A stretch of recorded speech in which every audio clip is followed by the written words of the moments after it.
Okay, welcome to the College of Complexes. If anybody's listening, this is our 454th meeting since we started in February of 2009. We put a speaker on every week, a different subject. We require a speaker to take a position on an issue or express a point of view. They have to be for or against something, we don't care what it is. We give them an hour to make a presentation. If they go over an hour, we cut them off.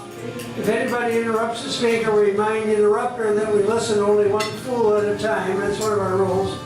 Then we have questions and answers from the audience of the speaker. Then we have remarks, rebuttals. Everybody in the audience that wants to gets 5 minutes at the podium here to respond to the speaker said for or against. The speaker is the last word. He gets comment to close the meeting. That's how it works. But before we introduce our speaker, we have time for announcements. Anybody have announcements they want to make? Now's the time. Well, I guess I'll make it. All right. You got an announcement? May meeting will be held at the L Phoenix at Webb Chapel in Forest Lane. So, just to let you know that. And this meeting is a discussion of mystic voices about religious beauty in the city. So what's the role of a religious community in a city of multiple faiths and no faith? So anyway, if you want to come to that, and by the way, the last meeting on the fragility of life and the meaninglessness of existence was actually a very meaningful talk. We talked about, the cosmic scale of life and everything like that, and it really wasn't as frustrating as you might have thought it would be. So it's $5. If you get there at 6:30, you can have dinner and enjoy some scintillating conversation with other intelligent people. Any other announcements? Now's the time. Do you have an announcement? All right. I guess no announcements. Our speaker tonight is Curtis Muldrow. He's a graduate of Dallas Theological Seminary. TH.M. retired Lieutenant Colonel of the United States Army, veteran of 25 years of service. He's a veteran of IRAQI Freedom. He's going to talk about why today's Republican is bad for loyal, patriotic Americans. He's going to discuss how the Republican Party is blind, unchecked, locked, steeped loyalty to President Trump's corruption and that of his cronies is a treat to national security and has damaged our democracy for decades to come, if not permanently. Curtis will also show that the Republican tax policies looted the treasury and drove down the deficit in favor of super wealthy in order to force Democrats to cut entitlement programs and not restore reasonable tax rates and close loopholes. He concludes arguing that Republicans' recent power grab attempts at state levels and illegal voter purging clearly shows a party that is blatantly not American and what we can do about it. So without further ado, please give a very, very warm welcome to Curtis Muldrow.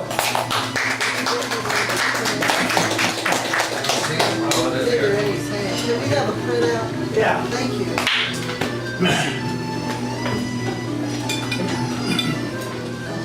I don't have a lot of them.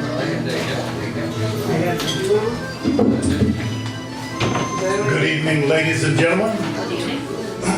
First thing I want to do is kind of reread through this again here and kind of correct a few little things about exactly what it's about. Let's see. I'm Curtis Muldrow. I'm a graduate of Dallas Theological Seminary. I retired from the Army after about 25 years of active service to Iraq. And I want to discuss how today's Republican Party is blind, unchecked, gives a blind, unchecked, lockstep loyalty to President Trump's corruption and that of his cronies, and how today's Republican Party is a threat to national security and has damaged our democracy for decades to come, if not permanently. We'll also show that the Republican tax policy of 2017 looted, not enhanced the treasury, it looted the treasury, drove up the deficit in favor of the super wealthy and corporations in order to force Democrats to cut entitlement programs and not restore reasonable tax rates and close loopholes. We'll also argue that the Republicans' recent power grab at state levels and illegal voter purging clearly shows a party that is blatantly un-American and what we can do about it. That's sort of to correct what was said. Now, I'm sure many could give perhaps a similar speech as to how Democrats are un-American, and I'm sure that's what I'll probably hear doing the rebuttal, but that's what this is all about. We can come and stand and, in the minds of many, make a fool of ourselves, but we all have our opinion. We'll all disagree agreeably. We love this country. This is the greatest country on the face of the earth that's ever existed. And I'm sort of partial in favor of veterans and kind of get a little defensive when I see someone who treats somebody that is a real patriotic American in a disrespectful way. Not nationalism. White nationalism, that's racist and un-American.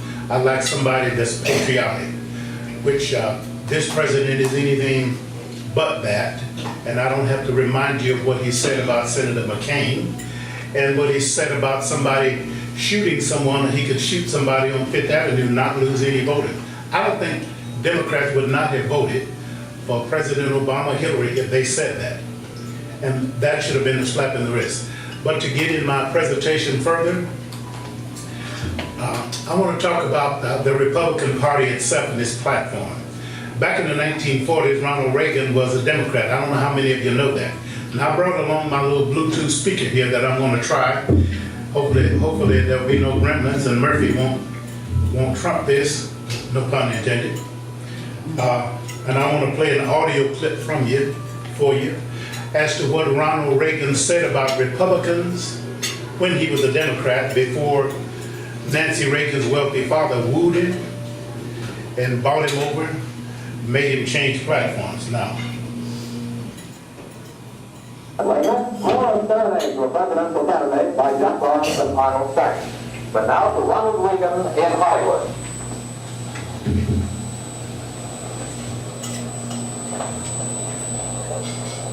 This is Ronald Reagan speaking to you from Hollywood. You know me as a motion picture actor. But tonight I'm just a citizen, pretty concerned about the national election next month, and more than a little impatient with those promises the Republicans made before they got control of Congress a couple of years ago. I remember listening to the radio on election night in 1946. Joseph Martin, the Republican Speaker of the House, said very solemnly, and I quote, "You Republicans intend to work for a real increase in income for everybody by encouraging more production and lower prices without impairing wages or working conditions." Unquote. Remember that promise, a real increase in income for everybody. But what actually happened? The profits of corporations have doubled, while workers' wages have increased by only 1/4. In other words, profits have gone up 4 times as much as wages.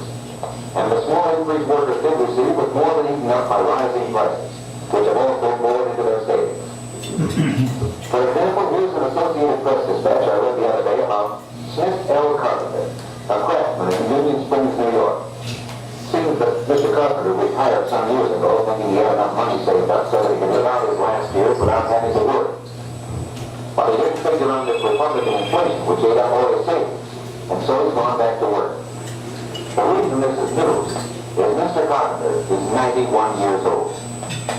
Now, take into contrast the Standard Oil Company of New Jersey, which reported a net profit of $210 million after taxes for the first half of 1938, an increase of 70% in 1 year. In other words, high prices have not been caused by higher wages, but by bigger and bigger profits.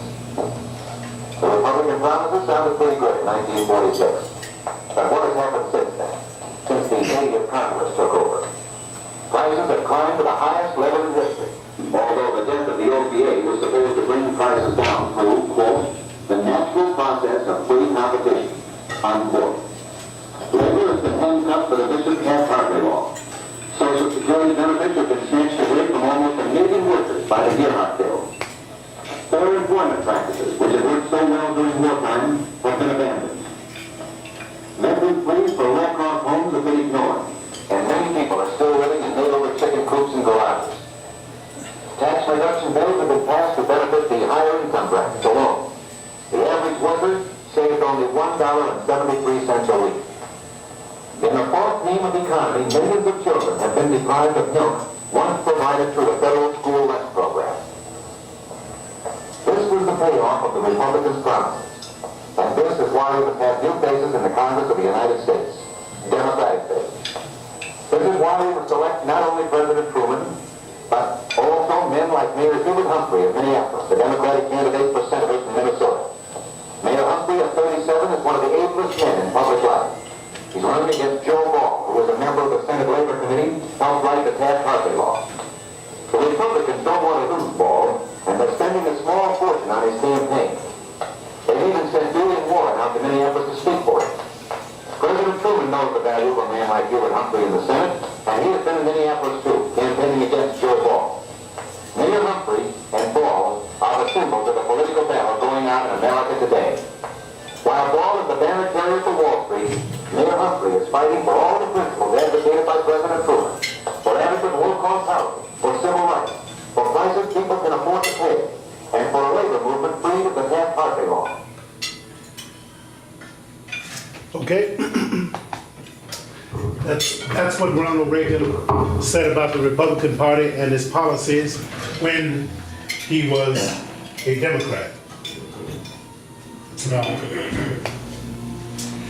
Now, before I launch into my speech, I want to remind you of what, I won't play all of them, what Mitt Romney, he's senator now, what Senator Cruz and what Lindsey Graham said about Donald Trump in 2016, and then ask yourself, has he changed? Is any of this true?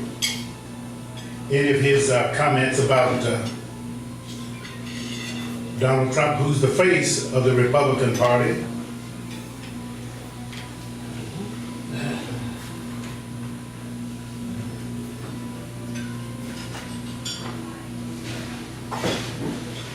Okay.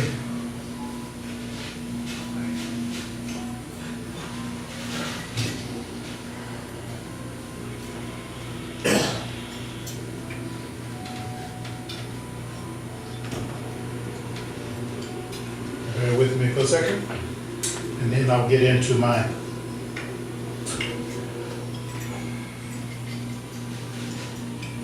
okay.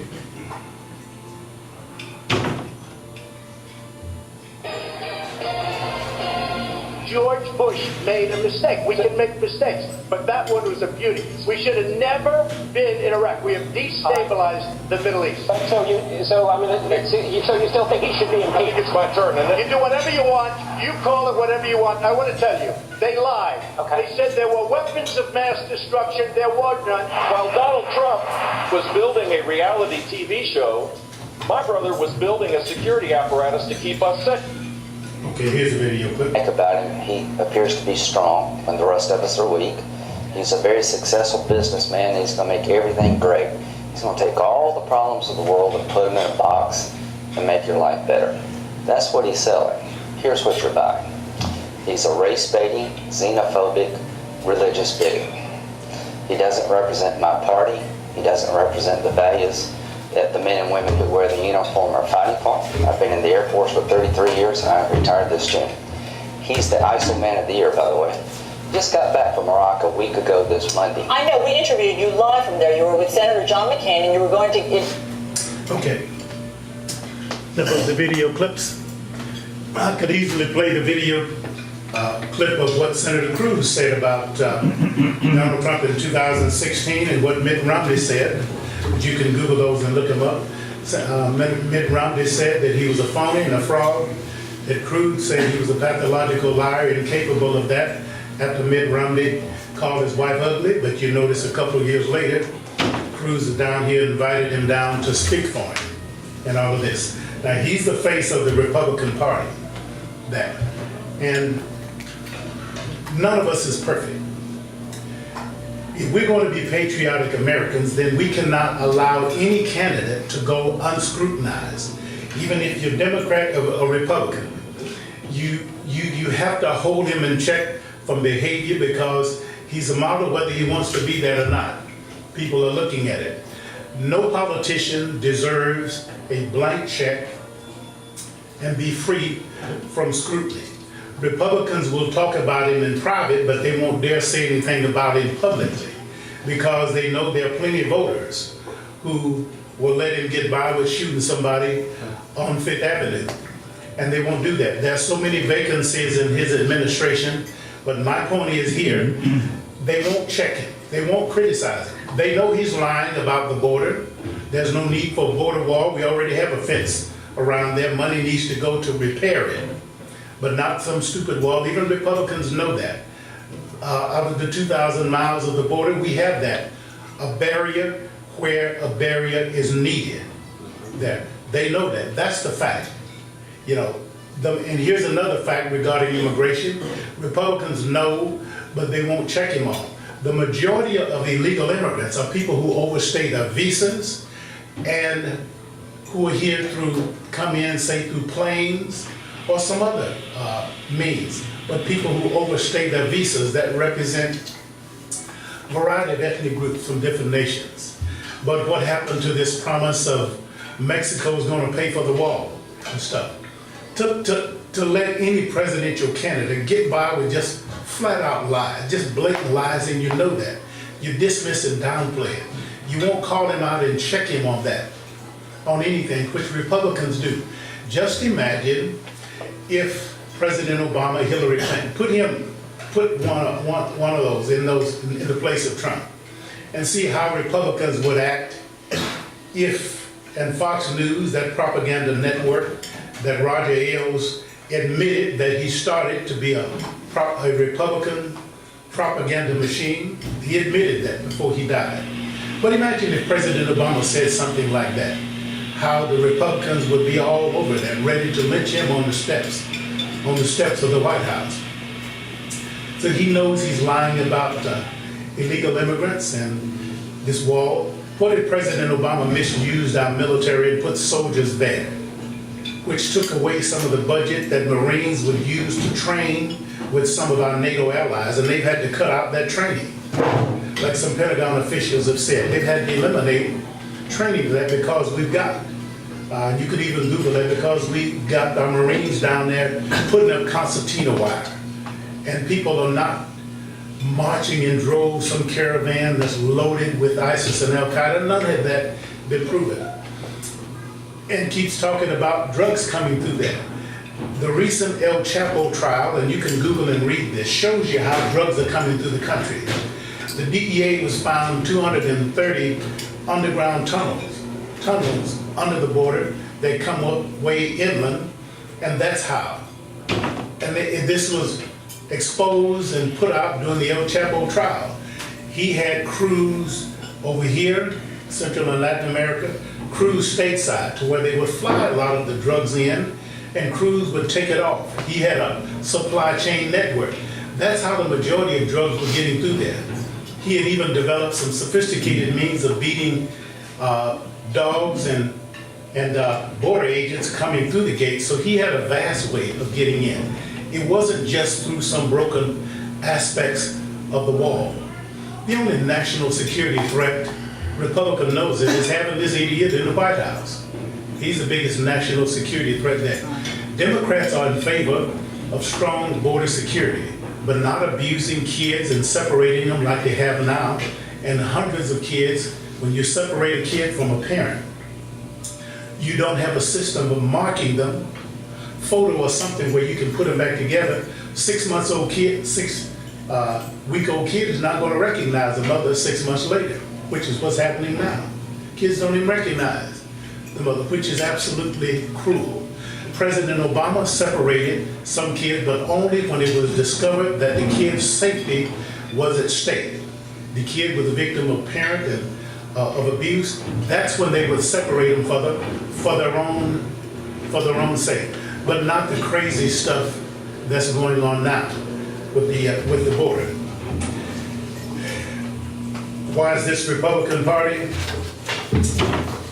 bad for America? Let me just go down the line and list a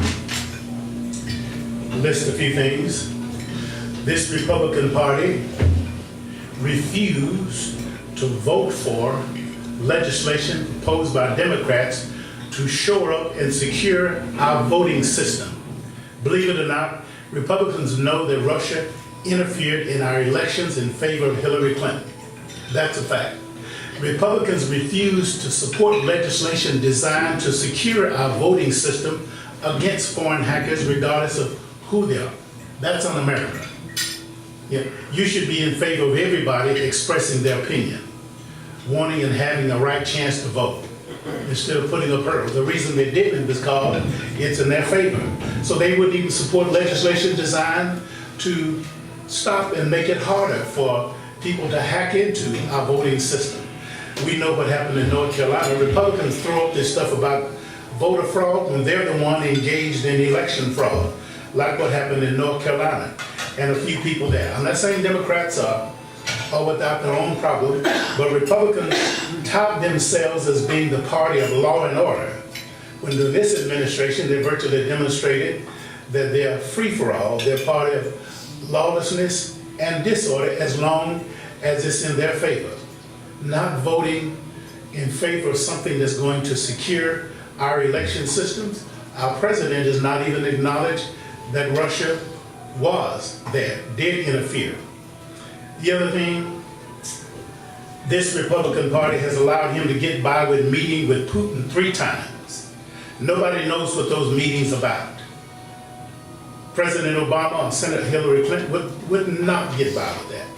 Not in the least bit. He's met with Putin 3 times privately. Nobody knows what those meetings were about. He allowed the 2 Russian ambassadors to enter the White House, enter the Oval Office. No American reporters were allowed in the Oval Office, only Russian reporters. Can you imagine that if President Obama, Hillary Clinton, he only allowed Russian reporters in the White House, in the Oval Office. No American, even Fox News reporters weren't allowed there, and they didn't even complain about that. You know, how big of a national security threat and what questions can you raise? Can that bring about? I mean, can you imagine if President Obama did that with somebody from the Middle East, somebody from some Arab country doing that? And don't try and say he did, he didn't. He didn't do that. Fox News wouldn't let him get by with that anyway, while creating holy you-know-what. But again, these are examples as to how un-American the Republican Party is, that's very good at hiding behind hyperbolic rhetoric, national security, strong defense, and all of this stuff. And down here, when it comes to doing the right thing in Oval Office, which is what Harry Truman, one of my perhaps favorite president, actually did, regardless of how the chips would fall.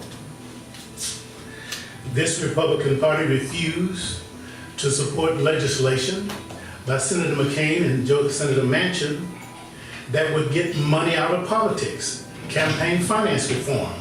Instead, this Republican Party supported this corporations of people stuff, which allowed corporations, super wealthy individuals, and our politicians are owned by the super wealthy and multinational corporations who buy our stuff. You know, they only work about maybe 100 out of the 365 days a year they're in session. The rest of the time, they're out campaigning for money, finance and stuff like that. And yet they get paid for a full year. And you and I, that runs across lines because of nobody wants to support, especially Republicans wouldn't even support campaign finance reform because it was in their best interest.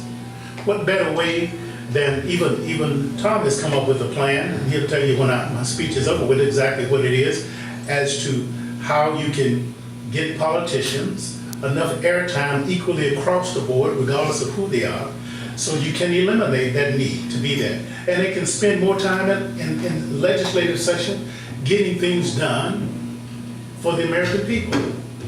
Now, here's something that I will lay out cross party lines. The one thing that all of our politicians, our 100 senators and 435 House members will agree on is when it's time for a pay raise. we should hold them accountable that they don't give themselves a pay raise until the minimum wage is where it should be had it kept up with inflation.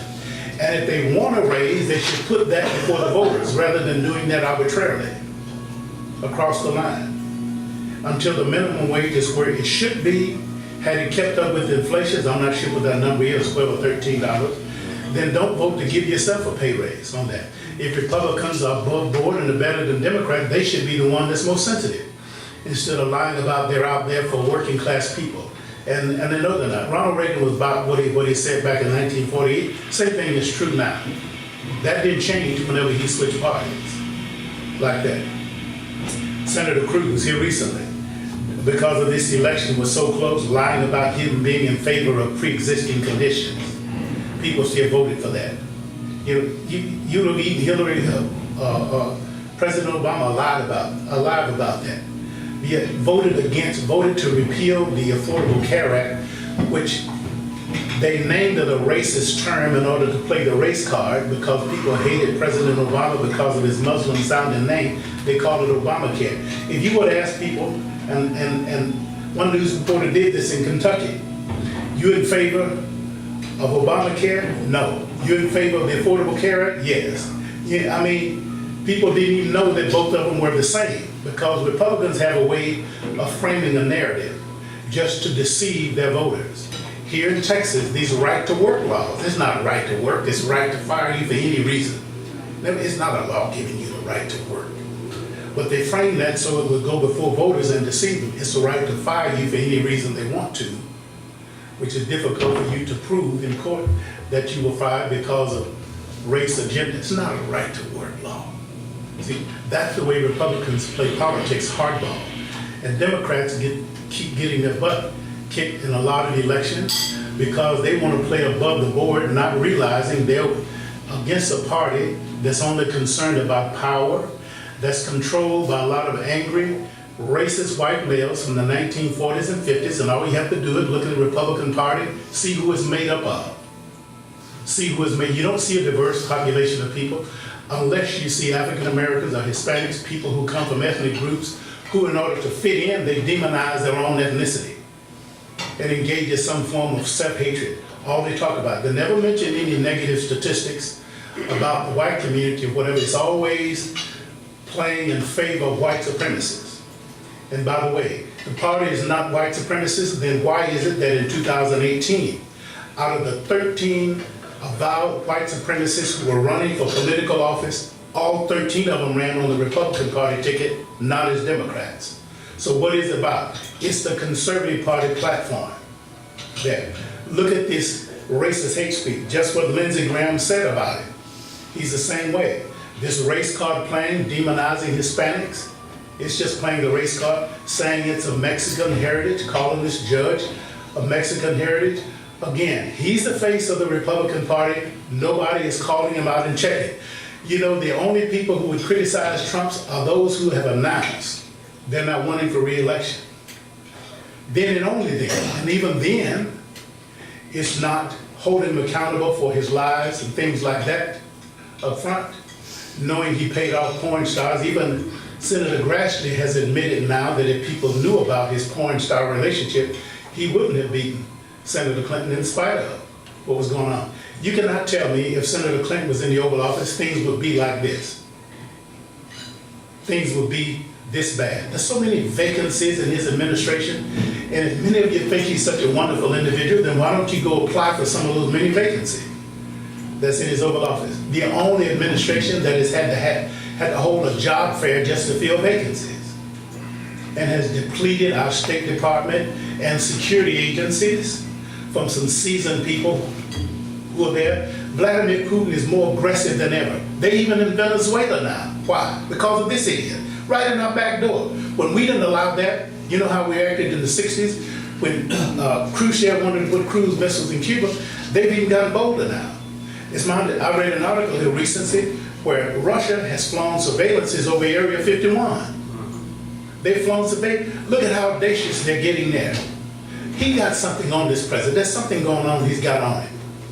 You know, I don't know if it's him on the floor with a dog leash around carrying out his fetish, but whatever it might be, it wouldn't surprise me. or something with his finances. Yeah, this speech I could easily do without having to write some things down. Why won't he show it? Why won't he show his tax law? And I'll get into that in just a few minutes. What's going on? What does he have to hide? Keep lying that it's under audit, knowing that it's not under audit. Even somebody in the IRS office has said they're not under audit. Show them for the last 6, 7, or 10 years. What's going on there? Maybe you're not as wealthy as you think you are, or that you're crook. Now, his sister was about to be indicted for tax fraud, and she resigned as a federal judge. She resigned her judgeship rather than go through that scrutiny. That's not propaganda, it's a fact. She resigned from that. You know, Republicans won't even hold him accountable to show his taxes. Okay. Not only that, Donald Trump got elected in spite of, if you think the party is not racist, he got elected by playing the race card with this birther movement stuff. 5 years he lied about President Obama's citizenship and birth certificate, played on the fears, saying that they had discovered some unbelievable stuff in Hawaii, kept waiting for him to show that he didn't. Even after President Obama showed his birth certificate, that it still did. It didn't let up on that racist idiot in Arizona, Sheriff Joe Pyle, whom he gave a pardon even though he violated immigration laws, which is why he was convicted to begin with. And he sent the same signals to, what is it, about 25 people who've been indicted in his administration? So far, nobody was indicted in President Obama. Now, Mueller's investigation has indicted one Democrat. Now, that was a part of President Obama, and I don't know how far that, he was a part of President Obama's administration. I don't know how far back that goes. But just look at the reckless people that have been indicted for fraud and coin and other things. And even though the investigation is over with, Mueller's report is in, and he's appointed two attorney generals that are obviously there to cover his behind. The first one, Whitaker. Republicans control the Senate. So you can do nuclear option, get anybody in any position in your administration you want to, but you didn't even pay respect to Senator McConnell to let him know that you were going to do a recess appointment with Whitaker, who's already under investigation for Ponzi scheme fraud. You didn't even let Mitch McConnell, who was leader of the Senate, who could have easily, by nuclear option, gotten anybody in that position. So you appointed somebody there that you knew was going to cover your behind. He's stacking the IRS with the same thing. You did the same thing when Attorney General Barr came out and lied and had to backtrack saying there was conspiracy to illegal wiretapping or surveillance or something like that. Won't even show the report. All we can see now is his review, summation of the report, and won't even come out, and out of the 400 pages, something is there. And people still have several questions about Mueller with why Trump's son wasn't indicted. He indicted some other people for the same things that Donald Trump Jr. did. But he was not indicted for whatever reason. He needs to come before this committee. No Democrat president will get by with this stuff. Republicans will be all in on. They've more than demonstrated just by the talk here that they're not America's party. They're the party, again, you look at who makes him up whenever he speaks, and his staunch supporters are people from the 1940s and 50s, a lot of your angry, scared, threatened, racist white males who are scared of changing demographics. That America is becoming more ethnically diverse, positions in the public and private sector are becoming more available to women and other minorities. And that's scaring a group of people. Some people still operate by the white supremacy idea that America is not a great country unless it's dominated by white males in positions like the Oval Office.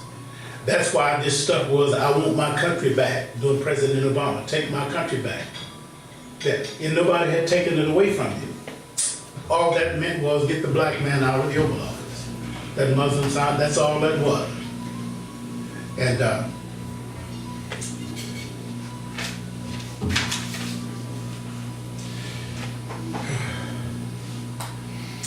to continue, he's just a threat to national security because of his private meetings with Putin that nobody knows about. Republicans won't check him on the fact that he overruled some of his security agencies who didn't want to give his daughter and his son and son-in-law top secret security clearances because there were things there that didn't meet those standards. But Trump overruled them on them. Will Republicans say anything about that? No. You think they will let President Obama get by with doing it?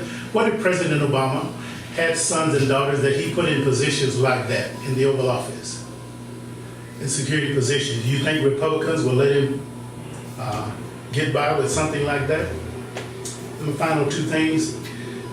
This tax law that was passed in 2017, it didn't close the loopholes on wealthy Americans and corporations. Let me borrow your ears just for a few minutes. And I'm reading something from the Center, I forget the name of that agency, but I'll get to it in a minute. About twice as many of the largest U.S. companies reported that they didn't owe taxes in 2018. Compared with previous years, a partial list of the 2017,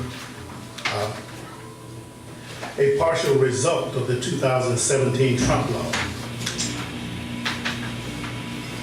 Taxpayers are scrambling to make last-minute payments due to the Internal Revenue Service in just 4 days, but many of the country's largest publicly held corporations are doing better.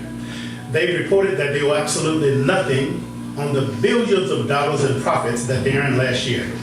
At least 60 companies reported that their 2018 federal tax rates amounted to effectively zero or less than zero on income earned on U.S. operations, according to an analysis released by the Washington, D.C.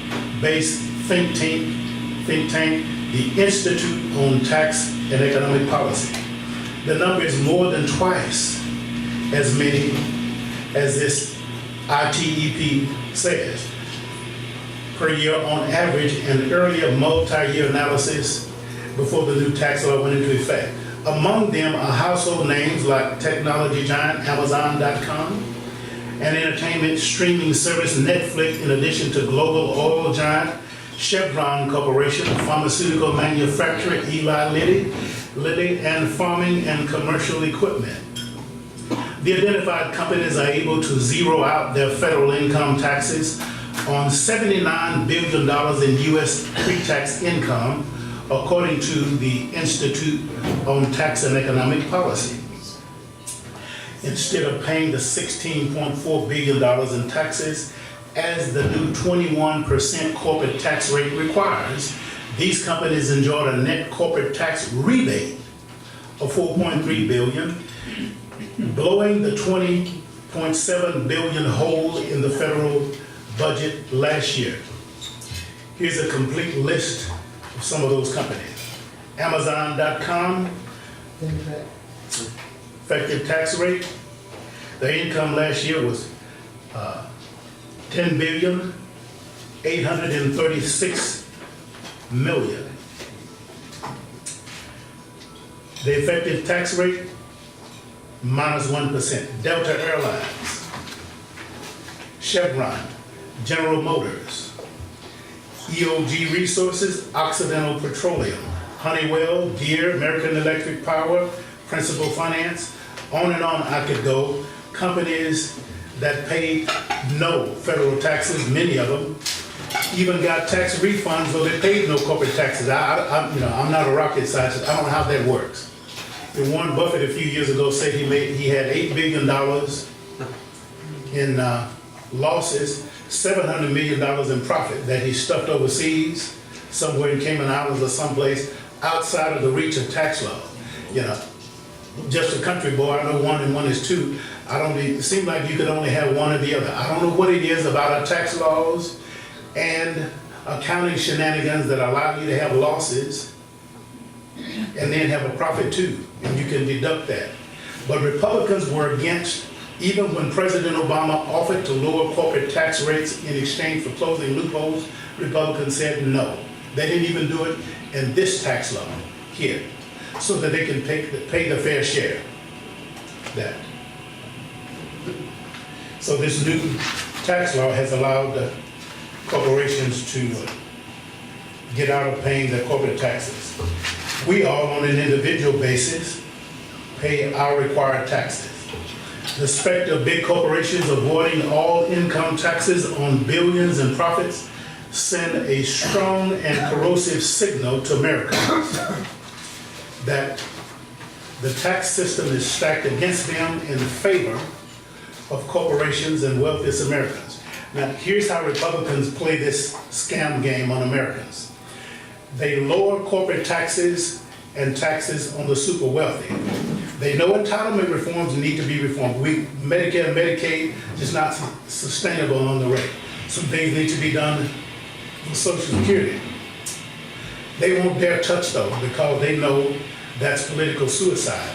So they lowered corporate taxes on the super wealthy and corporations. When Democrats get in the Oval Office, then they will start talking about the deficit.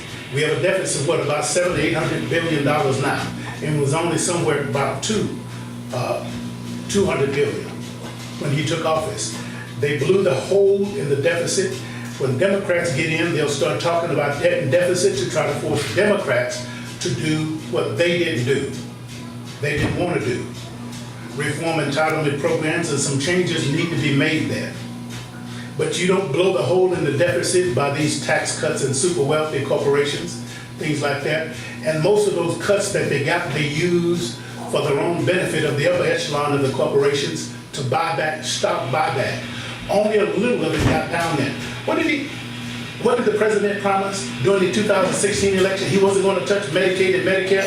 This new budget they have here that just passed cuts about $200 billion from Medicaid and about $800 billion from Medicare. That's what it does. Take a look at that figure. He said he wouldn't touch that and Social Security, which is just the opposite. You remember during in October this past year, what did the president say? That Republicans were going to pass a middle-class tax cut. You remember him saying that? He's going to pass a middle-class tax cut. Congress is working on it. Has any politician held him accountable for that? Where is that? He knew he was lying. He said in October he was going to pass a middle-class tax cut. They were working on it. Everybody knew he was lying because Congress had already gone home for the break. And he did that just to try and bolster his chances of re-election. But people have sort of, here's the danger that you and I are in. We can get so used to somebody lying to us. You know, that stuff that used to amuse us now. It's become entertaining. Increasingly, we've lost our sense of outrage. Now, you can come up with a number of reasons as to why you shouldn't vote for Democrats as well. But now's the time. I don't think there's ever been a time that our country's long-term future and security is at stake by somebody who thinks he's above the law. He's a tyrant.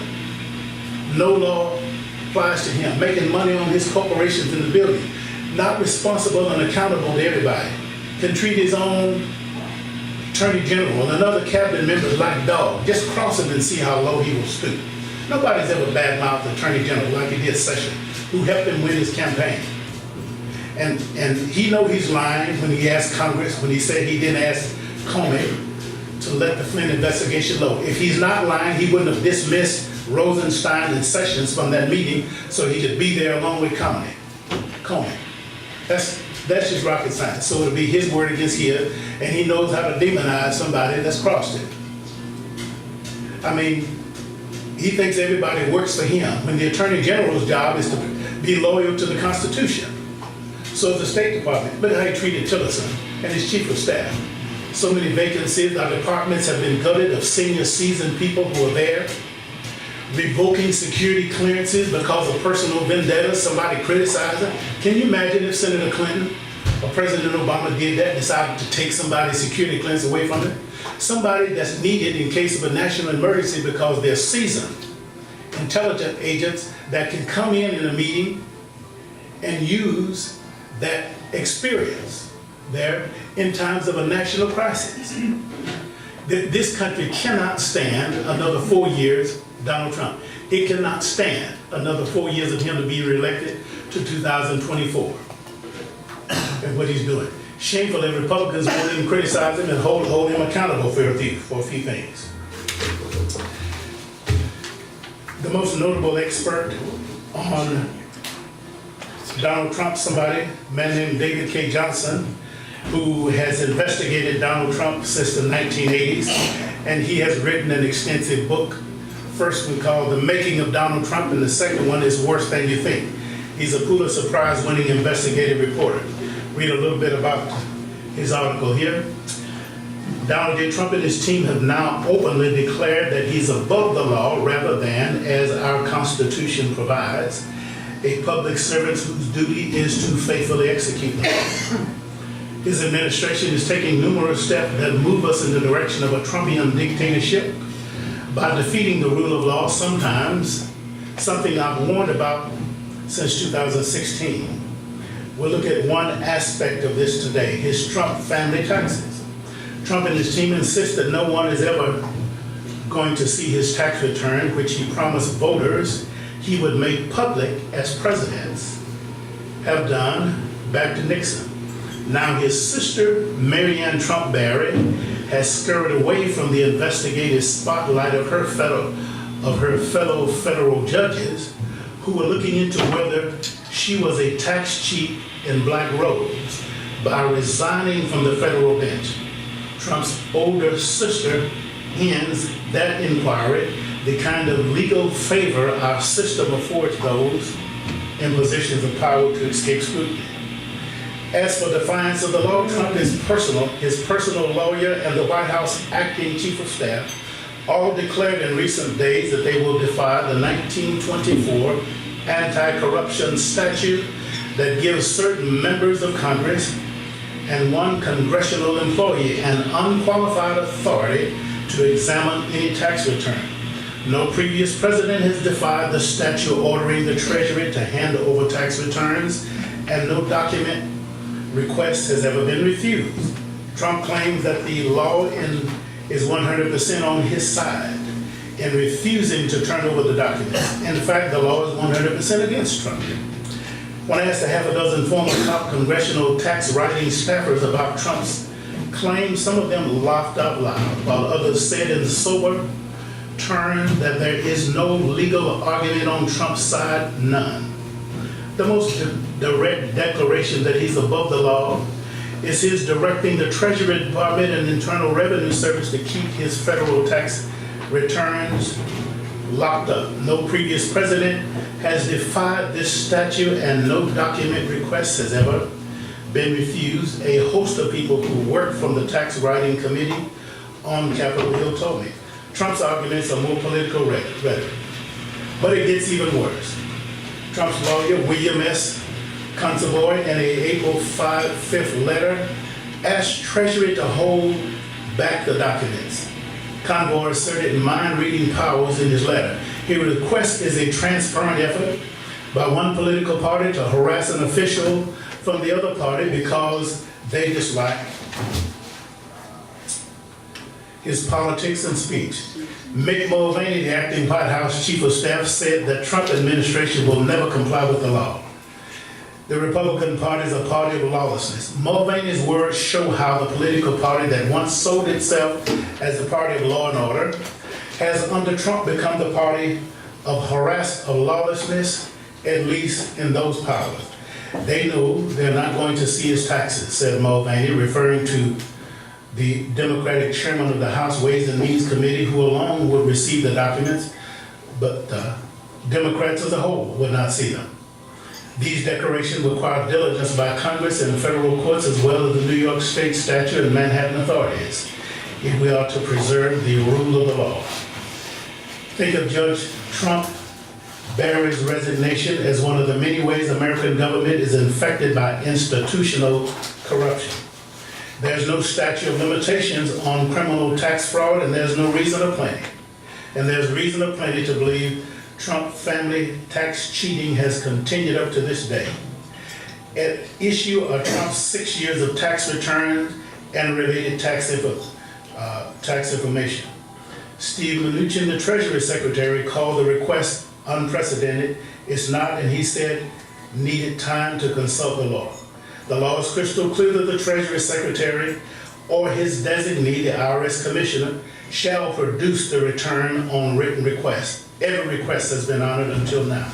Mnuchin, a former Goldman Sachser, hedge fund operator, mortgage foreclosure mogul, and Hollywood movie producer, exactly the kind of swamp dweller who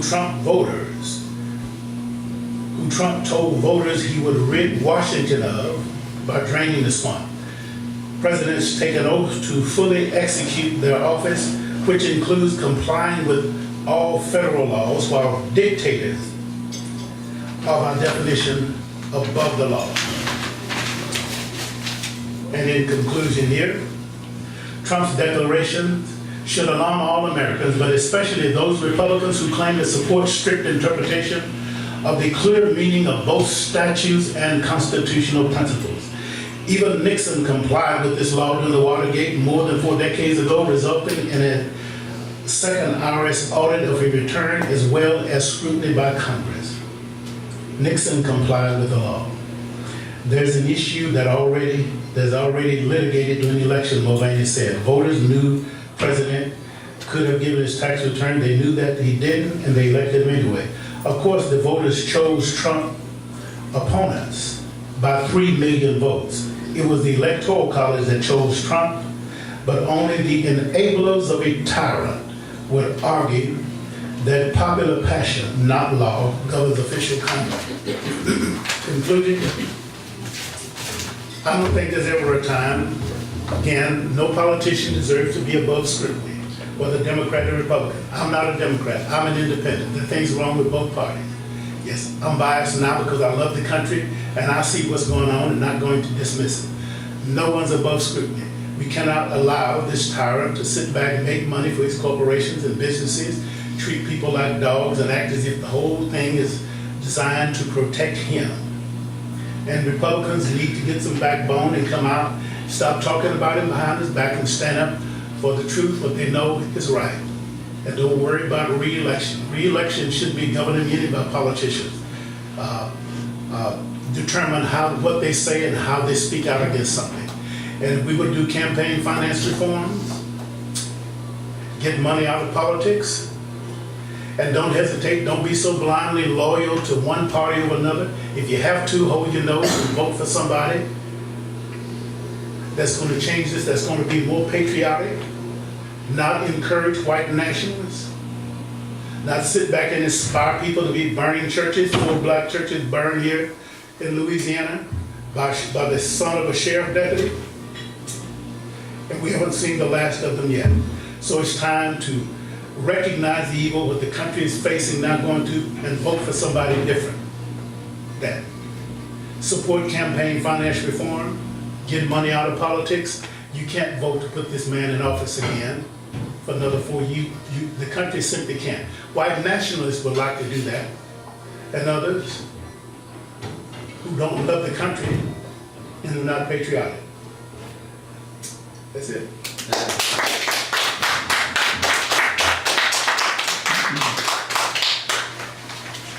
You have to stay there and answer questions now. Sure. I'm gonna get me a piece of pizza before I do that.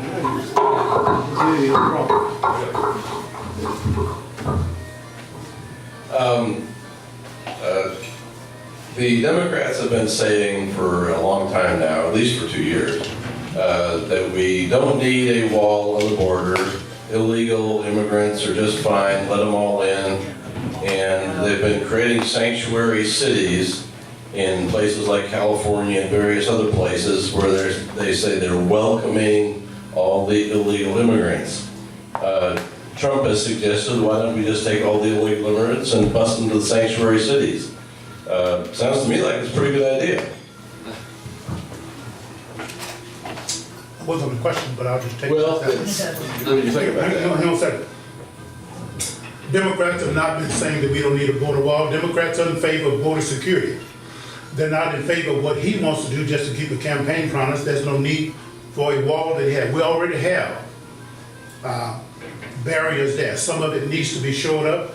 From what I've read, there's about 30,000 vacancies for border security. A lot of the money needs to go there. I'm not in favor of people coming in the country illegally. Democrats don't want more illegal immigrants for votes. Republicans want more illegal immigrants for cheap labor so they can exploit and build houses. like what's going on up with alcohol and everything. They want to exploit them for cheap labor. Look at your restaurants, go to your doctor's office. They're exploiting. Illegal immigrants are more beneficial, in my opinion, to the Republican Party's agenda than they are to Democrats because of the cheap labor, and they don't want to pay Americans like you and me a decent wage. Okay, but the question is, the Democrats have been saying we need to let all the illegal immigrants in. They're saying that. I mean, you can find statements. Okay, and Trump is saying, send them to the sanctuary city. No, it's not. That's not true. If they are saying that, they're wrong. Again, I'm not a Democrat. If they're saying that, they're wrong. You don't let them all in because of that. Illegal immigrants hurt African Americans more, in my opinion, because of the labor, the jobs, things like that. I don't think Democrats are just saying that. In my opinion, there should be no sanctuary cities either. Whatever. But hang on a second. But I'm telling you, if there are 12 million undocumented workers coming in the country, do you really want to pick up 12 million people and send them back over? Do you know what's going to happen to your restaurant bill? You know how much this pizza would cost, whatever it costs now? You know how much it would cost for you to stay in a hotel room? You know how much it would, you eat out of the restaurant? You want to see what would happen there? Do you want to see how much your grocery bill will skyrocket because of who's picking those fruit? You really want to pick up 12 million people out? It's all a political game. I don't necessarily agree with sanctuary city, but 10 million people here, you got to come up with some way. They got here illegally. They've been here for decades. You got to figure out a way to grant them citizenship. I don't know how it's going to do. No, you can call them criminals. There are worse criminals around. You do not want to pick up 10 or 12 million people and take them out of the country because of what it's going to do to the economy. And again, it's more beneficial to Republicans than they are Democrats. Yeah, I'm just passionate about the speech. You can disagree with that all you want, but I don't hate anybody. Yes. Before I ask my question, I need to make a statement. When anyone who claims that the Democrats want open borders, unregulated immigration, and to allow people to flood across our borders is a liar. Big time. You lied when you said that. No, and I'm sick and tired of these Republicans lying. Ask a question. You're yelling. My question is dirty Donnie a difference in kind or just simply a difference in degree? I believe it's just a difference in degree. They're going to kick us out if you make that. Say it again, I kind of got. We can't hear the question. The question was, is dirty Donnie a difference in kind or just a difference in degree as far as the Republican Party is concerned?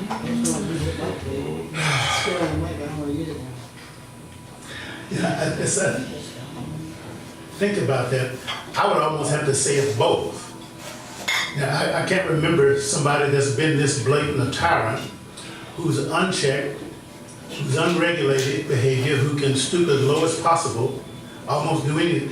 Again, you can walk down Fifth Avenue, shoot somebody, and still get elected.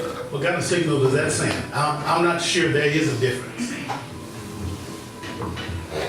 Is there a document that correlates the expense of travel by first families, i.e. certainly in the case of Obama compared to Trump? The reason I ask it is I can remember, you know, the ear bashings the Republicans gave because Michelle Obama dared take her daughters to Europe, you know, when they were teenagers, and the fact that they went to Hawaii for Christmas every year, yet it costs approximately more than $4 million to run Donnie down to Mar-a-Lago for the weekend, okay? That was correlated recently when they tried to take the $17 million out of the Special Olympics funding, and of course they said that same amount of money spent for 4 trips to Mar-a-Lago, and I believe that because, you know, or to even go to Bedminster. I mean, he truly travels as if he's emperor and king with no regard to the cost, the Secret Service patrols that must have to be enhanced because they can't keep their eye on everyone in a huge complex, okay? Because Camp David isn't up to snuff here. So, is there anything, document that you're aware of that shows historical spending on, president security and travel? There was so much stuff that I could have to wade through. I know I had an hour here. I did run across something that, in the first year, he'd already broke the Secret Service budget. Yes. But in the first year, he'd already broke that. Always criticizing President Obama for spending much time on the golf course, and he's very seldom in the Oval Office, don't even read the briefings. Hard to get a hold of, they have to babysit him and read things. Spent more time, he's broken up President Obama's golfing record over and over. What he used to criticize, all of that.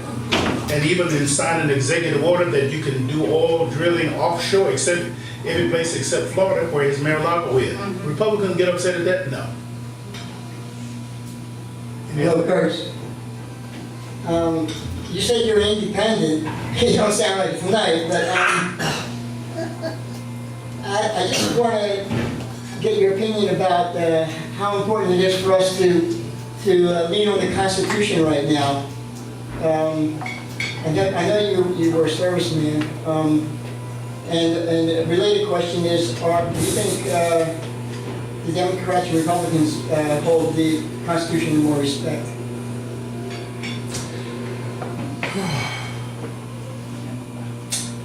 Republicans, again, are the one of law and order, strict interpretation of the Constitution. I really wouldn't know how to deal with that. Yeah, I may sound like I'm not an independent. I am. I'm just. There's so much material going on, things issued with this administration, that I don't want to see from 20 to 24. I'll vote Democrat or whoever is up there, and not that they're better than anybody, because I just can't stand to see that. If it was Hillary or anybody else that has stood to this level, I don't know who has. I'd be the same way. Well, the first part of my question is more interesting to me. Do you think in this time of so much division being stirred up, you think the Constitution is a good thing for us to cleave to at the moment? Of course. Okay, yeah, of course. Now, remember, when that was written by people who wrote it, my great-grandparents weren't considered human then. Didn't have me in mind. It was written by people who thought that my ethnicity, my great-grandparents weren't human. And it didn't apply to them. Since the subject really is related to patriotism, right? That was really your main thrust, that patriotism was in jeopardy. How do you define patriotism? Would it be allegiance to the Constitution? What is the metric for patriotism? What's more patriotic, what's less patriotic? And would it be adherence to the principles? Democracy. Right, but as written in the Constitution, as memorialized in the Constitution? The rules have to be somewhere, right? Yeah, of course. I think I spoke about this before. Has this president adhered to our democratic norms? I mean, patriotism, again, you give people the right to vote. That should be inherent there. But the Republican laws, voter ID laws, are designed to keep people from doing that. Modern day Jim Crow shenanigans. Right. That's just speaking anecdotally, but the whole umbrella of patriotism. Yes, you can define it by the Constitution. When I'm talking about patriot, I'm talking about somebody who supports our military, who serves our country.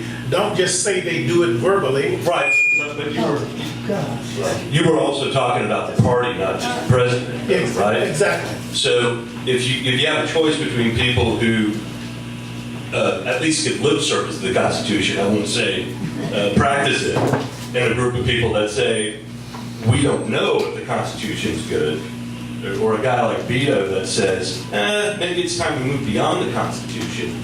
Would that, in your mind, saying it's time to move beyond the Constitution, would that in essence be unpatriotic versus somebody that says, let's at least try to follow what's memorialized in the Constitution? Yes. Again, I don't see, maybe some things need to be taken a look at in the Constitution Because remember, it was written when? Over 250 years ago, or whenever it was. Maybe it's time to take a look at some things that need to be updated. Remember who wrote it and who were not considered human then. But in my opinion, the strict interpretation of the Constitution that you heard from Scalia and others is coded language for bigotry and white supremacy. But sure, it's there. Treat everybody the same. I think you can follow that and come out. So it's more patriotic to defend the Constitution or its existence or the ideals in it than to more, speak against it. it's more patriotic to defend and practice it. Yeah, Not right, just exactly. say it. That's To defend and practice it, do it right. But again, when the document was written, maybe it's time to take a look at some things that may need to be updated here. Second Amendment. Well, we're allowed to change it. There's process. Yeah. Here again, Second Amendment. I don't think that prohibits, even after Scalia said, that didn't prohibit states from enacting gun control laws. That's another issue that I failed to mention about Republicans. They're opposed to any gun regulations, background checks. 90% of Americans want background checks for gun holders, maybe some 8-hour training to do something to kind of stop, identify people who shouldn't have it. Even Anthony Scalia for that. Stop lying about the government want to take the daggum weapons away, which was going on under President Obama's administration, just so Wayne Lapierre could have taxes, could make a lot of money on gun stocks, and then empty the stores of gun shows. Don't we have background checks already? I thought we did. Well, at gun shows, the rules are different from what I understand. At gun shows, rather than in gun stores. I'd have to look into that further. What about full term, killing babies when they're full term? Of course, that's wrong. No. I'm concerned about life outside of the womb is just as sacred as life in the womb. And it needs to be all the way, not just selective. Amen. Life in and outside of the womb. That's my position. Many of you may But disagree. it's not the Democratic position. It's independent. Again, I'm just laying, the buck stops at the people who dominate and control the Oval Office right now. And that's basically Republicans and the head there, who's there in charge, Trump, and Republicans control the Senate. I want to go backwards a little bit, sorry about that, but you're screaming like he's a liar and all this stuff about the Democrats not wanting to flood the country with the immigrants. I think the president is making a lot of noise about closing the border, but he don't have the power. But here's the question. The question is, have you heard about this thing where the Democrats want to take off the question on the census? This is, I don't know if it's a constitution, it's a law. When the census was established, it was primarily to see how many citizens commit to vote. And there's a lot of Democrats that are saying, take that question off the census. So have you heard about that? It's not on the census currently. Right. The Republicans want to put the citizenship on the question. That's right. And the Democrats are saying you can't do that because you will not get an accurate census, and therefore that will throw off the budgeting and what have you, okay? Because, I mean, you could be... It would be more accurate to have more questions. But anyway, I wanted his opinion on whether that's an indication that they do want more. You said it's more in favor of the Republicans to let more immigrants. Let me answer your question with Republicans. The only time they came up with these voter ID laws is when we had a black man in the Oval Office, yet they said voter fraud has been going on for years. Why don't you wait until we have a black man in the Oval Office before you start instituting voter ID laws only in key battleground states? That's not coming up with things. Yes, it is. No, the only time, hang on a second. You'll have a chance to come up and give your 5-minute spiel. The only time they got serious about that is when they had a black man basically in the Oval Office and in key battleground states. That's correlation. I think it's more about the immigration part. Then you take a look at some of the issues in those voting laws, like in Alabama, they would close polling places in heavy minority districts, move them to predominantly white districts, which is what they did. Even close driver's license stations, places. You can read up on that. So what do you think about this census idea? The idea to not have citizenship part of the census? Why do you want to add it now? It hasn't been there before. Why do you want to put that on now? To make... I mean, Why now, for though? that to appropriate. Why And now? That's how they say how much representation. It how many is not, representatives you get. you give the overtones again, you're just doing it now. If it's been a problem, illegal immigration has been a problem for decades. I would like to know, why are you doing it now? Why haven't Republicans thought of this before? It is only a power grab, only a way for you to shave off voters or whatever, for that. Or maybe the opposite. Now, why they want to do it now? I mean, it's been that way. I would like to just Because find out the that question. Democrats have gone so far to the left, they say all Mexicans have to vote for us. No, I don't get it. That's kind of the way it You works. come up, you come up and give your opinion, and I'll be ready when it's my time to say something about it. Yes. I think that's it.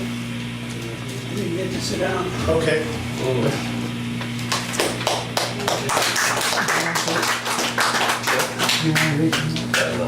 Now it's your turn to talk, so whoever wants to be first, either for or against this, what the speaker had to say, you got 5 minutes, that's it. So come on up here. That side of the room want to say something first? I don't want to, Ladies be too first. heavily weighed in the speaker's side. All right. There you go. About the census question, it was included on every census since 1965, but it was taken off in 2010 by the Democrats because they want votes from illegals. The reason for the census is to count how many citizens, legal citizens, are allowed to vote. Illegals do not vote legally, only illegally. There's a whole lot of things to address here. One thing I appreciate about Curtis is he's very honest, he's very straightforward. I don't agree with his position, of course, but he's very honest, okay, and I appreciate that.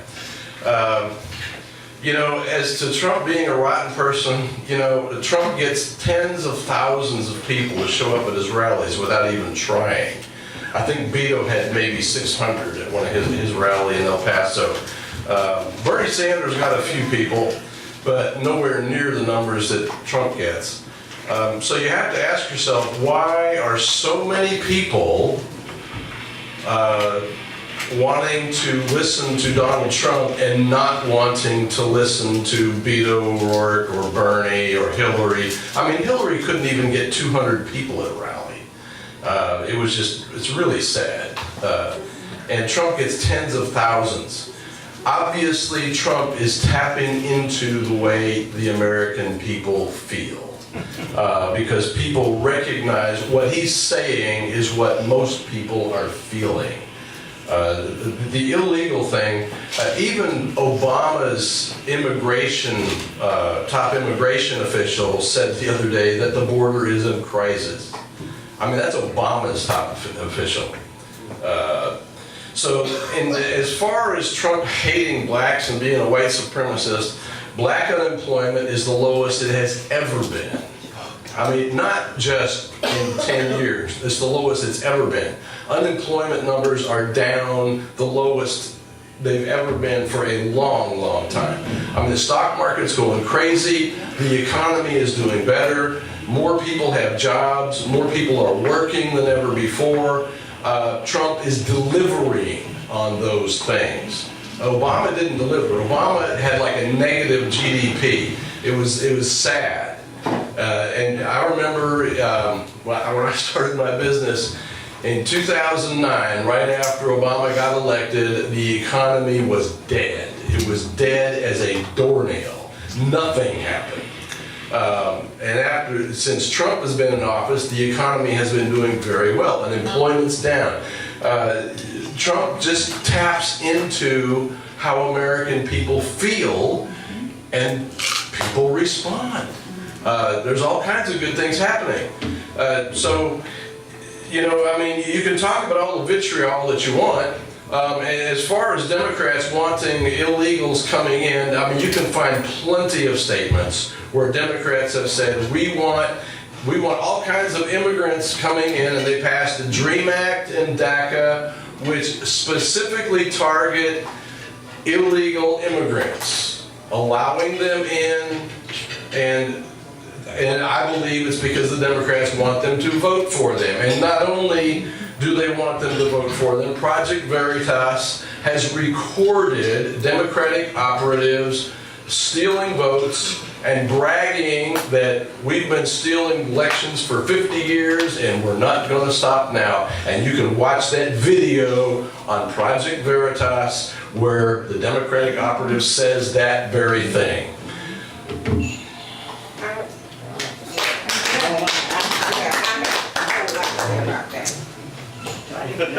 Can't wait till I respond to that.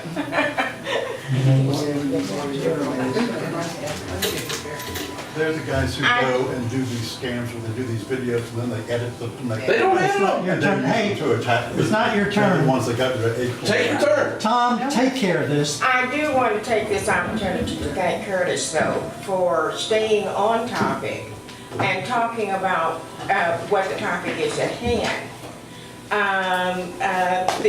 Today's Republican Party, and I think that we need to take a strong look at today's Republican Party as opposed to past Republican parties.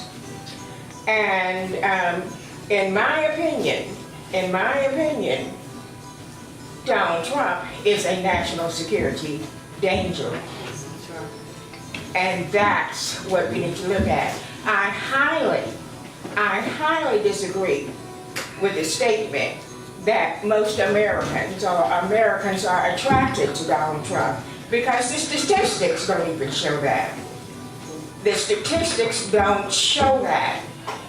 But more than anything, I'm not a psychiatrist, I'm not a psychologist, but I do have a psyche. And we all have psyches. And we have to do something to protect our psyche. Because this man is tapping into our psyche. And we have to say, look, no, you don't go there. Now, I agree that Donald Trump tapped into some American psyches who were so upset and so disappointed and so dismayed with the situation that was occurring that they voted for Donald Trump, but not in droves. Not in droves. He did not get the popular vote, and he schemed and scammed and did it in another way. But more than anything, I think that we have to all protect our psyches and what's going on today. And sometimes we just have to give things a break. I mean, everything is not. I'm a strong Democratic. I'm a precinct chair. I've been a precinct chair for over 5 years. And I do believe that sometimes you need to step back and say that even though I am hurting, I need to step back and look at this situation. Because our country is in peril. Our country is in dangerous peril. And that we are all in dangerous peril when we are scammed and schemed and drink the Kool-Aid of a scammer and a schemer. And he has been called that, not only by the Democratic Party, but he's been called that by the Republican Party. And as Curtis pointed out, people will say it, Republicans will say it in private, but they won't say it in public. And we have to all get up. I recently had an opportunity to look at Watergate and some of the things that were going on. I saw some things on my TV that I really didn't even remember going on during the time of Watergate. But it showed how the American people, it was the people who got up and rose up and got rid of a president, an imperial president.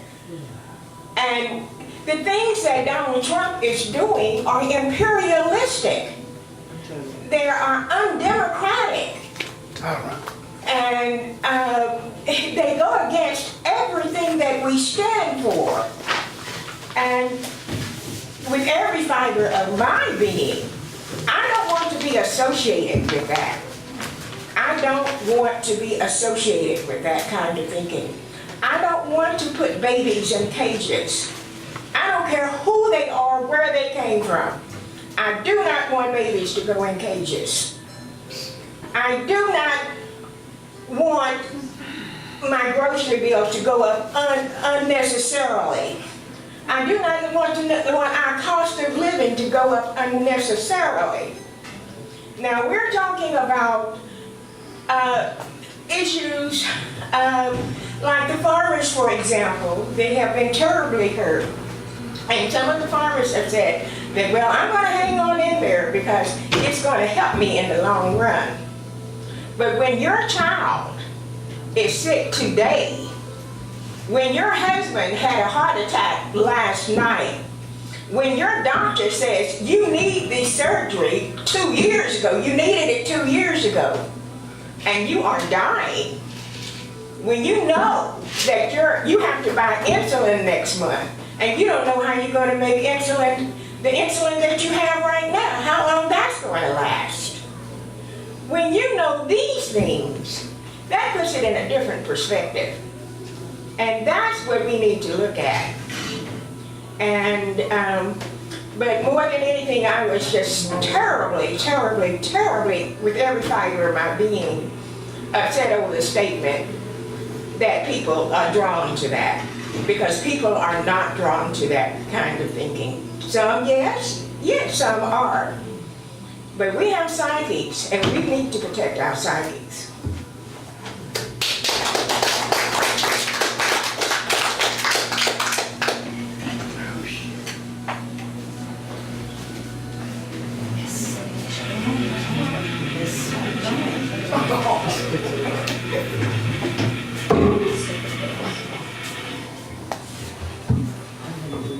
Do you know who got tens of thousands of people to come to his rallies? The same way that Donald Trump did, that is by attacking the other, attacking various groups of people and demonizing them. You already know what I'm going to say. It was Adolf Hitler. And in exactly in the same way that Adolf Hitler turned other people into animals and into monsters and so on in order to aggrandize himself politically, that's what Donald Trump has done and it continues to do. And I just think it's terribly sad. So I wanted to read something to you that I actually read to this group in the time frame between the 2016 election and when Dirty Donnie was inaugurated. Please understand that I am not mad at you because Clinton lost. I am totally unconcerned that you and I have different politics. And I don't think of you, less of you because you voted one way and I another. No, I think less of you because you watched an adult mock a disabled person while addressing a crowd and still supported him. I think less of you because you saw a candidate spout clear racism day after day and still backed him. I think less of you because you heard him advocate for war crimes and still thought that he should be given the reins of government. I think less of you because you watched him equate a woman's worth to where she landed on a scale of 1 to 10 and still got on board. I think less of you because you stood by silently while he labeled Mexicans as criminals and Muslims as terrorists. It wasn't your politics I found repulsive, no. It was your willingness to support someone who spouts racism, sexism, and cruelty almost every time he opens his mouth. You sided with a bully when it should have mattered the most. And that is something I will never be able to forget. So in response to your post-election response, expression of hope, no, you and I won't be coming together to move forward. Obviously, the president-elect disgusts me, but it is the fact that he doesn't disgust you that will stick with me long after this election. Okay, now, As a friend of mine says, there are two types of Republicans, bigots and billionaires. Look at your bank account to determine which one you are.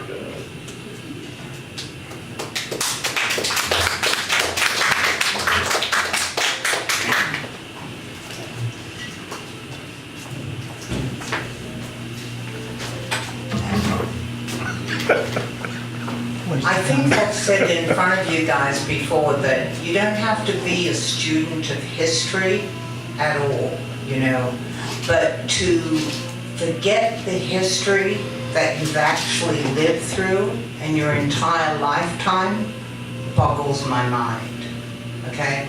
I first arrived on these shores in the early 70s, so Nixon was in office, okay? And I can remember he was re-elected, rumblings of Watergate came, the robbery and all that jazz, break-in. And I had people over for dinner one Saturday night, and they just wanted to check a college score before we sat down to dinner. And we turn it on, and all of a sudden, it's all over the airwaves. The Saturday Night Massacre was in full swing. Okay, and we were glued. We didn't eat dinner until like 10:30 that night. Okay, we just couldn't believe what was coming across the screens. Now, that obviously eventually led to him resigning because he would have been, no doubt, impeached. But both Republicans and Democrats not only were civilized to each other in the House of Representatives, or Congress, at that time, but they all came together because they knew that they couldn't just let this go by, especially even the Republicans, okay? And the gentleman at the back asked about the Constitution and what's a patriot and what have you. I love this country. I think the Constitution is an incredible document that has sustained, at this point, a couple of centuries. And it's remarkable the foresight that our founders had. And yes, you were only 3/5, okay? Women weren't even mentioned, okay? So we've all overcome throughout our history with its dirty little episodes throughout what we've had to go through as minority groups. And women were a minority group in this country before they had the right to vote. But still, men decided what they should do with their bodies, including even using a diaphragm, okay? Was just your little burden to bed, ducky, but don't ignore your hubby's wants, okay? Too bad if you have a pile of kids in poverty to take care of. So I am very much for pro-choice.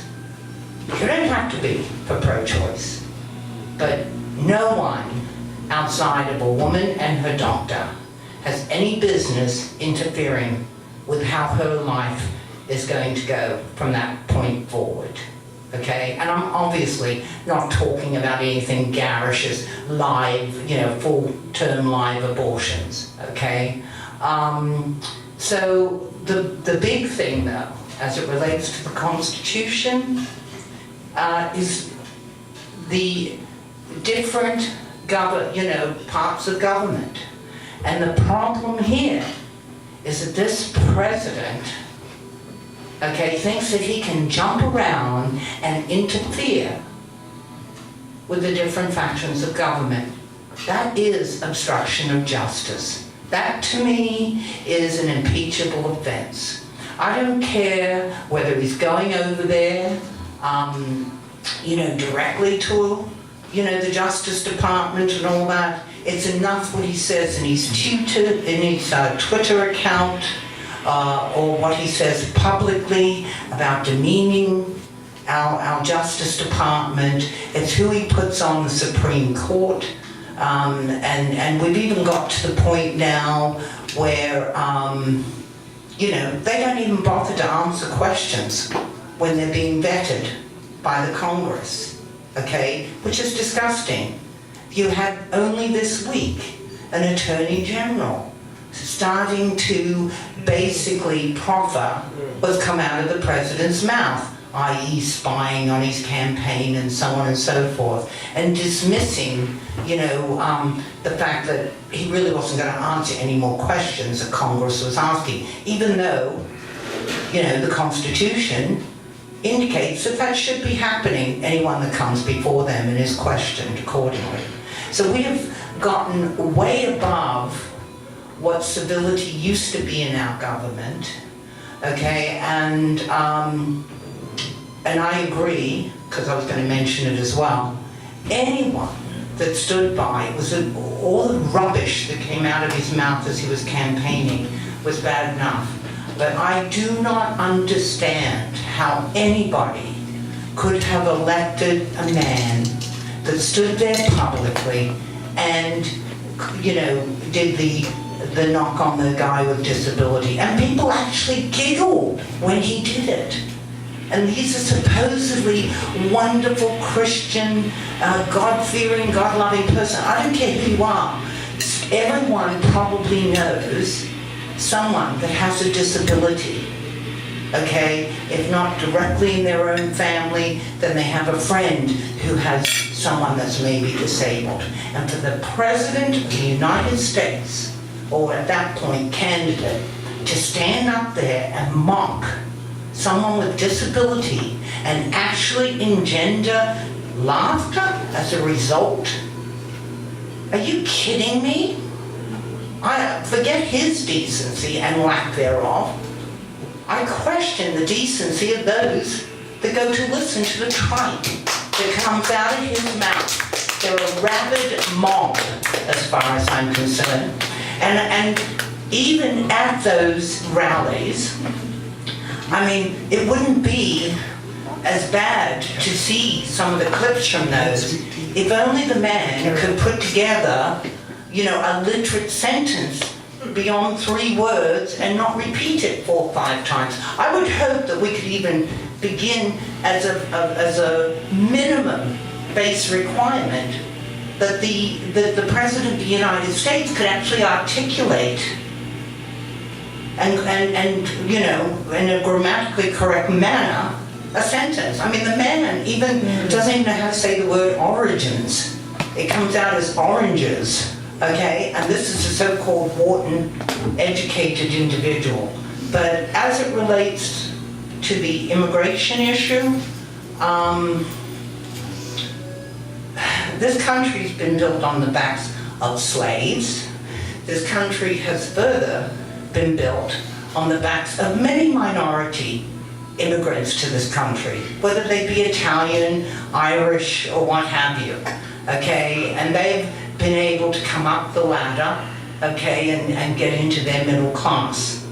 African Americans not necessarily have the same pathway in that direction to get to middle class, and they're still not there in many, many instances, obviously. But Hispanics, and for Texas alone, we have no economy in Texas if we did not have this Hispanic labor. And should there be work permit systems sort of set in place? Absolutely. And somehow we never managed to get that right. But there doesn't seem to be a problem to bring in computer people from India or all over the world or China. They get their H2 or H3 visas to come into this country and have the person that they will be replacing even train them how to do this job. Okay? There doesn't seem to be a problem, or what are we doing to track down that illegal activity? Because I'm an immigrant to this country. And I know that, yes, I end up marrying an American. However, I do know that in the 70s and 80s, you could not get a work permit to be in this country unless you were absolutely going to be doing a job that no American worker was capable of. Okay? And that is not the case today.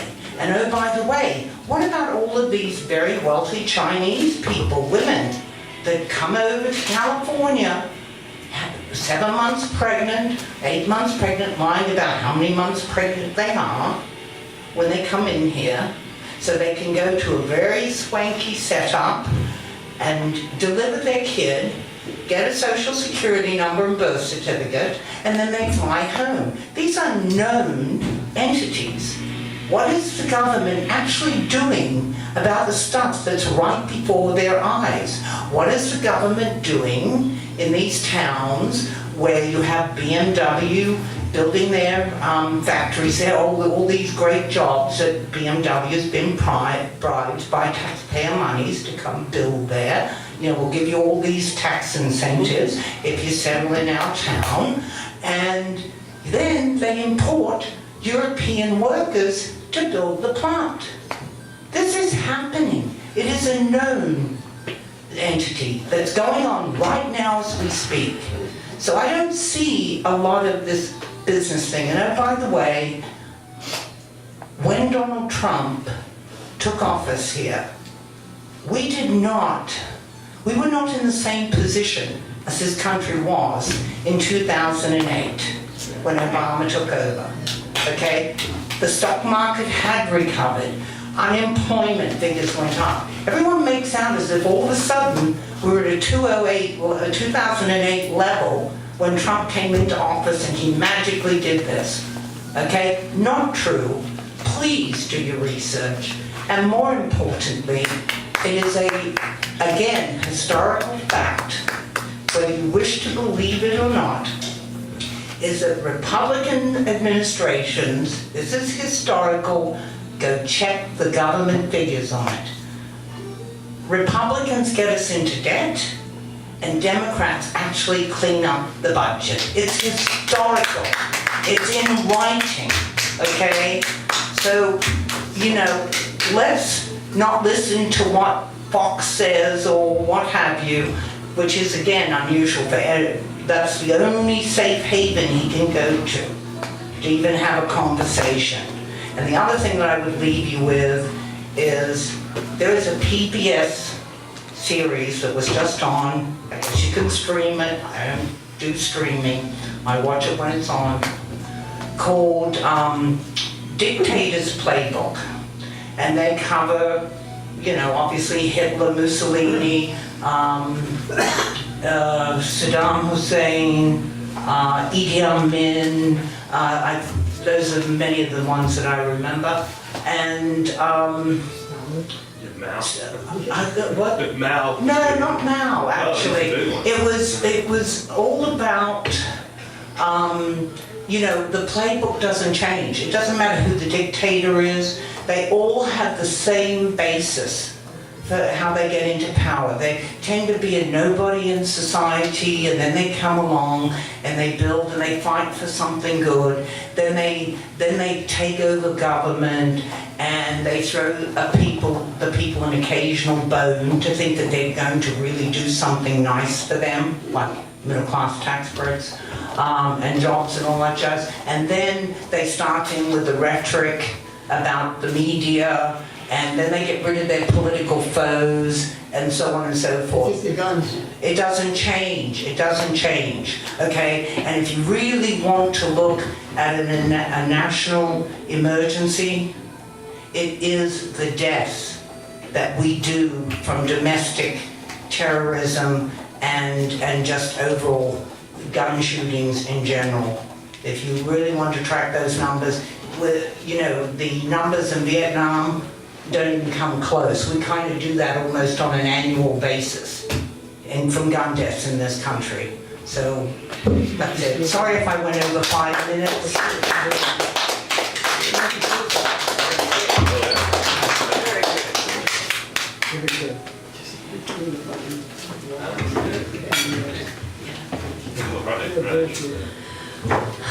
It's interesting to hear people who have never probably ever been to a Democratic meeting talk about what all Democrats believe. And I never recall ever hearing, maybe because I haven't been as politically aware as I have in recent years, but I never recall hearing a president demonize the other party which this one does constantly, and now I'm hearing it from his people as well. All Democrats believe this, all Democrats, and most of it's not even true. It was the Democrats that were pushing for border security before Donald Trump, and it's the outrageous shrine to racism that we do not want, because that's what this wall is. It's a shrine to the racist people who are his supporters. And when you say vast numbers, it's true that there are people, a lot of people showing up, but the numbers that I heard tonight don't bear what I read as factual.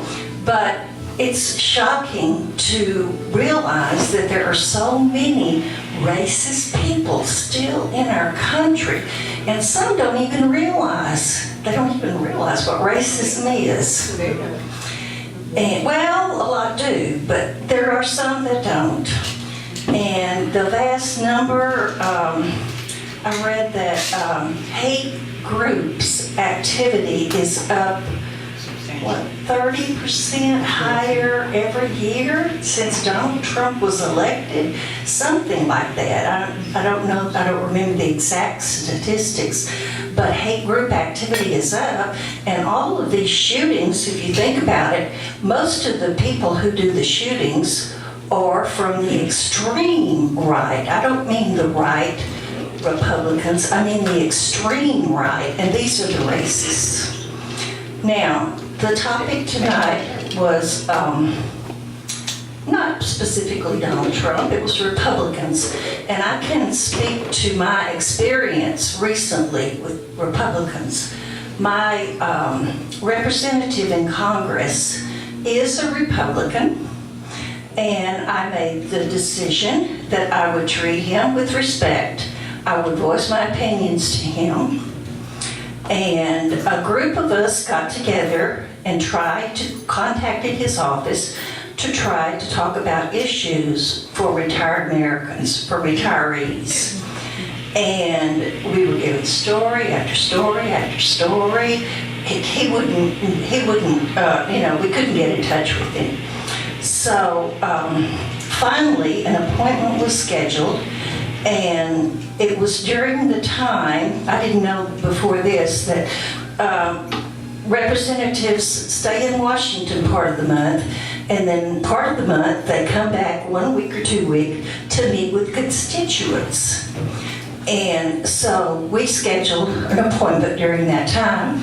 We get there and he's not there. And we were told that he was on vacation. So, and I'm on a website where I almost daily send some message to him. And I don't get anything back from him, except one time I got a statement, it was a really good one. I don't remember even what the issue was, but I have several that say, when my office is up and running, I will respond to your comment. Congress has been in session since January. When is your office going to get up and running? And the Republican Party, and this is not just Republican, but recently the Republicans have really been strong on degrading women. This week, the Texas legislature proposed a bill that women who have an abortion get the death penalty. The death penalty. That happened here in Texas, in our Texas legislature. And the comments I read on social media were, oh great, now we have Christian Sharia law. And what about the man that got her pregnant or beat her or threatened her? And my comment was, well, I think we ought to get the guillotine to those legislators who refuse to give health care and pay for people's insulin. People are actually dying. Every week you read about someone who has died because they were rationing their insulin. Donald Trump promised he would bring the costs down, but he has not done that. He has taken actions that have made that his cronies have made the price go up, pharmaceuticals. So I'm not impressed, and I don't see them doing anything for women. And my concern is the lack of integrity also. I mean, there just is none, zero.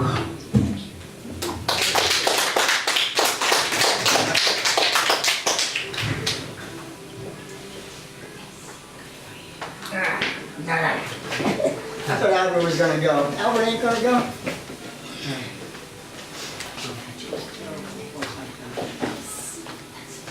Wow. So, how many people here are staunch Democrats? 1, 2, 3. I don't know four, why that question is. So you're a citizen then, right? You're a citizen? Proudly so. We're illegal immigrants. What do you think we fucking are? Because we're citizens. I got something in common. I came to Dallas in the early 70s too. No, I was in the Northeast. Oh, well, even more in common. In the 70s, and then I came to Dallas in the 80s. But what I would indicate to you, that in the 70s, since I lived in New Jersey, right on top of New York, okay, Donald Trump was perceived as a basic thug. He's a thug. He was a thug. Then we got more in common. I'm also an immigrant, and I came from the Northeast, and I ended up over here just a little earlier than you. Yeah. Yeah. So anyway, I think that things are not so bad right now. I'm sorry to say,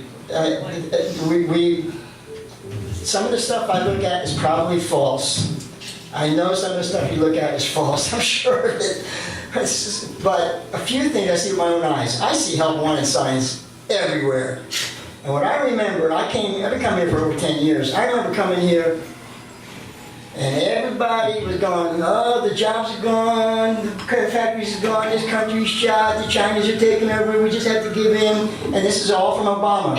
And now when Trump turned it around, put a different spin on things, they forgot that. It's just like, whoop. So there's a few things I see with my own eyes. And that's all I know. But I would say, I'm hearing a lot of rabble-rousing to emotion. This thing with the handicapped person is like a big deal. To you, that's the biggest deal. Okay, but have you seen the debunking videos on that? No. That was an emotion. That was joking. Have you seen the debunking videos? I don't listen to. No, you don't listen. That's it. No, so there's two sides to some of these things. You didn't see that. I saw it. And did you hear what he was doing while you were? Did you see the debunking video? You should look at it. No, we don't want to look at it. I can't make you not be a Democrat. I mean, here's the deal. The debunking videos. I don't like the Republicans. I don't like the Democrats. I think right now the Democrats are the rabble-rousers, and I say this from what I see. I would hope so. You would hope so, yeah, because you're one. Because You're one. Come on, just say what you gotta say. Just say what you gotta say. That's what I'm saying. Don't be beating the Quiet audience. from the audience. Go ahead. Go ahead, you got Hail Caesar. What the hell? Look, you guys are being riled up by very emotional themes. A lot of them are, most of them are exaggerated. They're facts to you, they're not facts to me, and you won't look at my facts. My facts are like your facts. They're from the internet. Yours are maybe from are not from the they're from the TV. That's even better, PBS. Don't tell me where my facts are from. You tell me. You tell me. You don't know me that. You tell me. Let her come up again and tell you, but right now you talk. So look, we got people just lording it over us. We're being bullied, and the biggest bullies now are not the Republicans. That's all.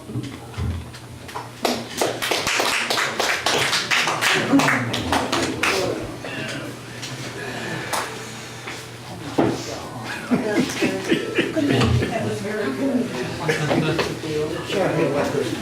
have done a marvelous job. Oh, come on, come on. Bringing up complexes. You brought up a lot of emotional issues, and you know, years ago, a friend of mine brought me to one of these meetings when I was over at Highland Park Cafeteria. I spent a lot of my time trying to figure out how other people think. I went and lived a year in Germany. One of the reasons I went there, I had 4 basic reasons, was how can a people that produce some of the finest art, architecture, science, literature, music, etc., produce communism, or Nazism? Well, we could do that easily here. Germany was driven into the gutter by the Treaty of Versailles. And that Treaty of Versailles created World War II, created the background for that. In any event, you brought up the birth certificate issue, so I will address that. When Trump was running his weekly television show, he'd say birth certificate, birth certificate, birth certificate. Hitler said if you say something long enough and loud enough, the people will believe it. So what happens? Obama takes Trump's TV hour time and announces, here's my birth certificate, okay? Well, within 2 or 3 days, that was such a tiny little issue because boom, all over everything, we killed Osama bin Laden. That was a huge issue. The truth is, if you want to research it, Osama bin Laden was killed in about 2002. They did a DNA proof of that, but they kept that fear alive that this man is still driving the camel herd or whatever it is. Then we have the most unbelievable thing. They take the body out into the sea and dry it. Who the hell believes that? The same one who believes that it's alive. And then let me talk and you can come back up here and talk. Let's follow the rules here. You asked a question. I didn't ask you. You asked who believes that. It's a rhetorical question. It's a question Would you mark take behind control of this thing? So what happens? All of the SEAL team members, except 1 or 2, were killed in a helicopter crash. There go all the witnesses. Now, I don't believe in coincidences, folks. Too many of these things happen. Virtually every personal bodyguard of the Clintons are now dead. There are 100 or so people dead in their path. Let's talk about Russian collusion. What about uranium 1? 35% of our uranium went to Russia under Hillary Clinton. And what happens next? Bill goes over there and gives a little speech. They give him $500,000 just for talking one evening. And then another $1.5 million goes into the Clinton Foundation. That's not a crime. I mean, that was the Clintons. They were good people. They wouldn't do anything bad. When it comes to socialism, I think 2 of the strongest examples of what socialism could do are Stalin and Hitler. Hitler's party was a National Socialist Party. When you give all of the power over to someone who says, oh yes, I'll do that for you and I'll take care of all these people and so forth. Oh great, give all the power to them. You're a dead goose. That's right. Because the people who go to the top in almost every political institution in history are going there for greed and lust for power. It's worse than heroin. That's why our constitutional system is the most successful in history. Because there are checks and balances. If it were a pure democracy, then the lynch mobs here and there would get their way. And that's the emotional issue. When I walked out of that first College of Complexes meeting, I was just like this. I couldn't comprehend where I was because I had never been in an atmosphere of such staunch liberal thinking. There'd been more mixed, everything I'd been involved in. I couldn't comprehend it, and then I realized that largely It's not thinking, it's emotional reacting. That was my conclusion on that. And what else? I think that the thing that is most obvious to me today is that I guess people like Soros and others have been funding a lot of this, but we've had all these little groups come up and claim racial this and gender this and all of that to keep us all so emotionally focused on little bitty issues down here, while the big issues are being carried on behind our backs. Racism. It's not a little bitty issue. That's a great division. There has been the greatest progress for the black race in this country than any time in history and any place in history. If you want to go back and get reparations, go back to the Zulu tribe who kidnapped them from other races and sold them to the British, and then go to the British because they brought that criminality over here because they wanted the cotton produced cheaply for their fabrics industry in England. So I think that this country, under the Founding Fathers' principles, have gotten rid of that and made more progress for both women and for blacks than any other time in history. And I am very proud of that. Amen. It's not finished, folks. We've got a long way to go, but we're getting there little by little. And I think more and more, and I've said this a dozen times here, every degree of emotion that is in your thinking necessarily alters your perception of reality. And that's why in the most, you can get your turn, that's why in the most fearful of situations it is so important to push all of that out and think logically and clearly. Now let me give you an example of that. I've mentioned this before. There was a German paratrooper in the 60s who went out of an airplane at 3,500 feet over Rhein-Main Air Force Base to take a practice jump. His chute didn't open, he landed smack dab in the middle of the concrete runway. Well, we know what the so-called laws of physics and physiology say about that. The astonished reporters that evening, interviewing him sitting up alertly in his hospital bed with his one broken leg and a bunch of bruises, and no other internal or external injuries, they said, "How in the world did you survive that fall?" Very firmly he answered, "Well, our instructor taught us how to land right. And he taught us that if we did land right, we could survive any fall. I knew how to land right, I knew I was going to land right, and I knew I was going to survive." That mindset threw all the fear out of his consciousness.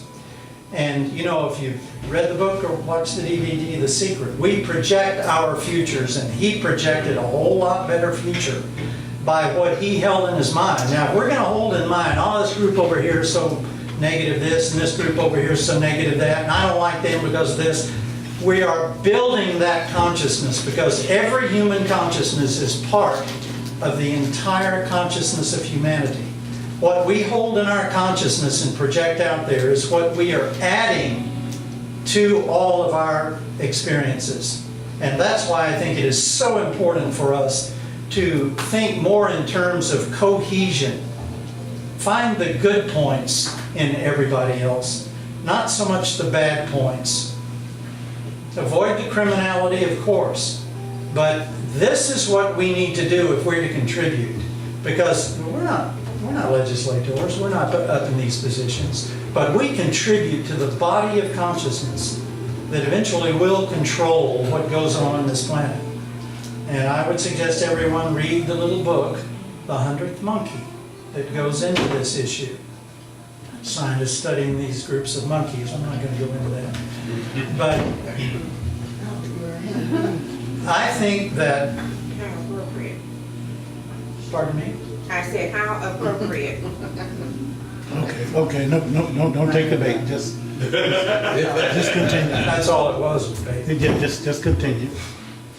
I think it is very important to see the better, it says in the Bible, choose the better part. To see the better part of humanity and of individuals and try to stress and support that.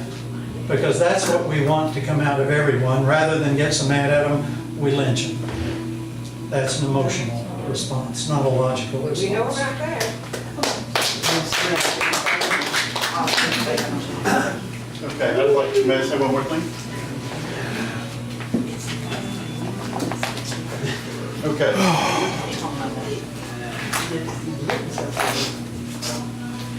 Let's talk about the unemployment rate. In 1929, we had a market crash. The unemployment rate went up for 4 years until 1934 when it started to come down. Okay, so now, in 2008, under George Bush, we had a financial crash. In 2009, the first year of President Obama's administration, the unemployment rate peaked at 9.9% as a result of the Republican financial crash of 2008. So it took 1 year for Obama to get control over it, and the employment rate started declining. And it went down from 9.9% to when, at the end of December of 2016, it was 4.7%. So in other words, it dropped over 5% under Obama. And then Trump comes in and has basically gotten about a 0.6% improvement in the unemployment rate, but Obama is God. Obama saved the economy. Obama's the one that hail Jesus. Hail Jesus. Obama saved us. I'm sorry, Trump saved us.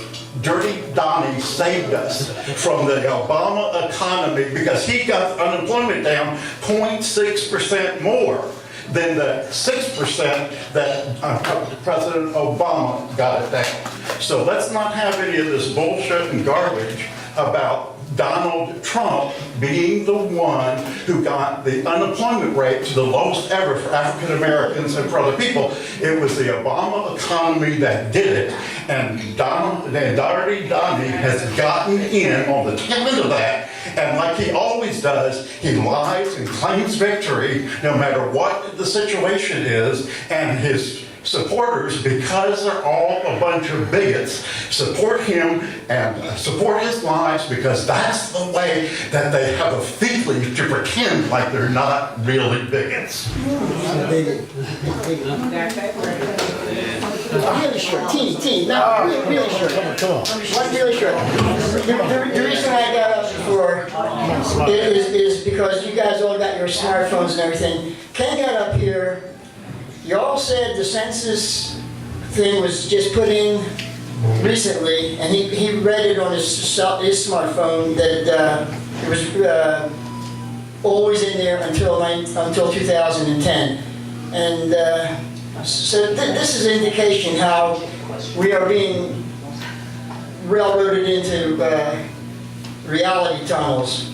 And you have to look at the other side. I mean, look at your phone. You can verify him. Why believe him? He has Trump on his shirt. I don't like Trump like he does. But look at your phone. You won't look at it because it goes against your look at it. There's a lot of things like that like you don't look at. You might look at why it was 3/5 representation for a black person over 100 years ago. Why did that happen? What's a representation? Why did that happen? They wanted to give him 0, and the Republicans, they gave him 3/5 because the Democrats wanted to give him 0. That's what happened.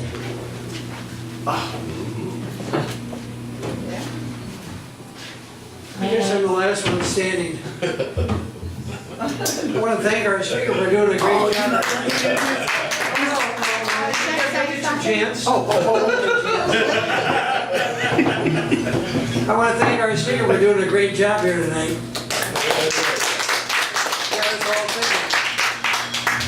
A couple things came up that struck me.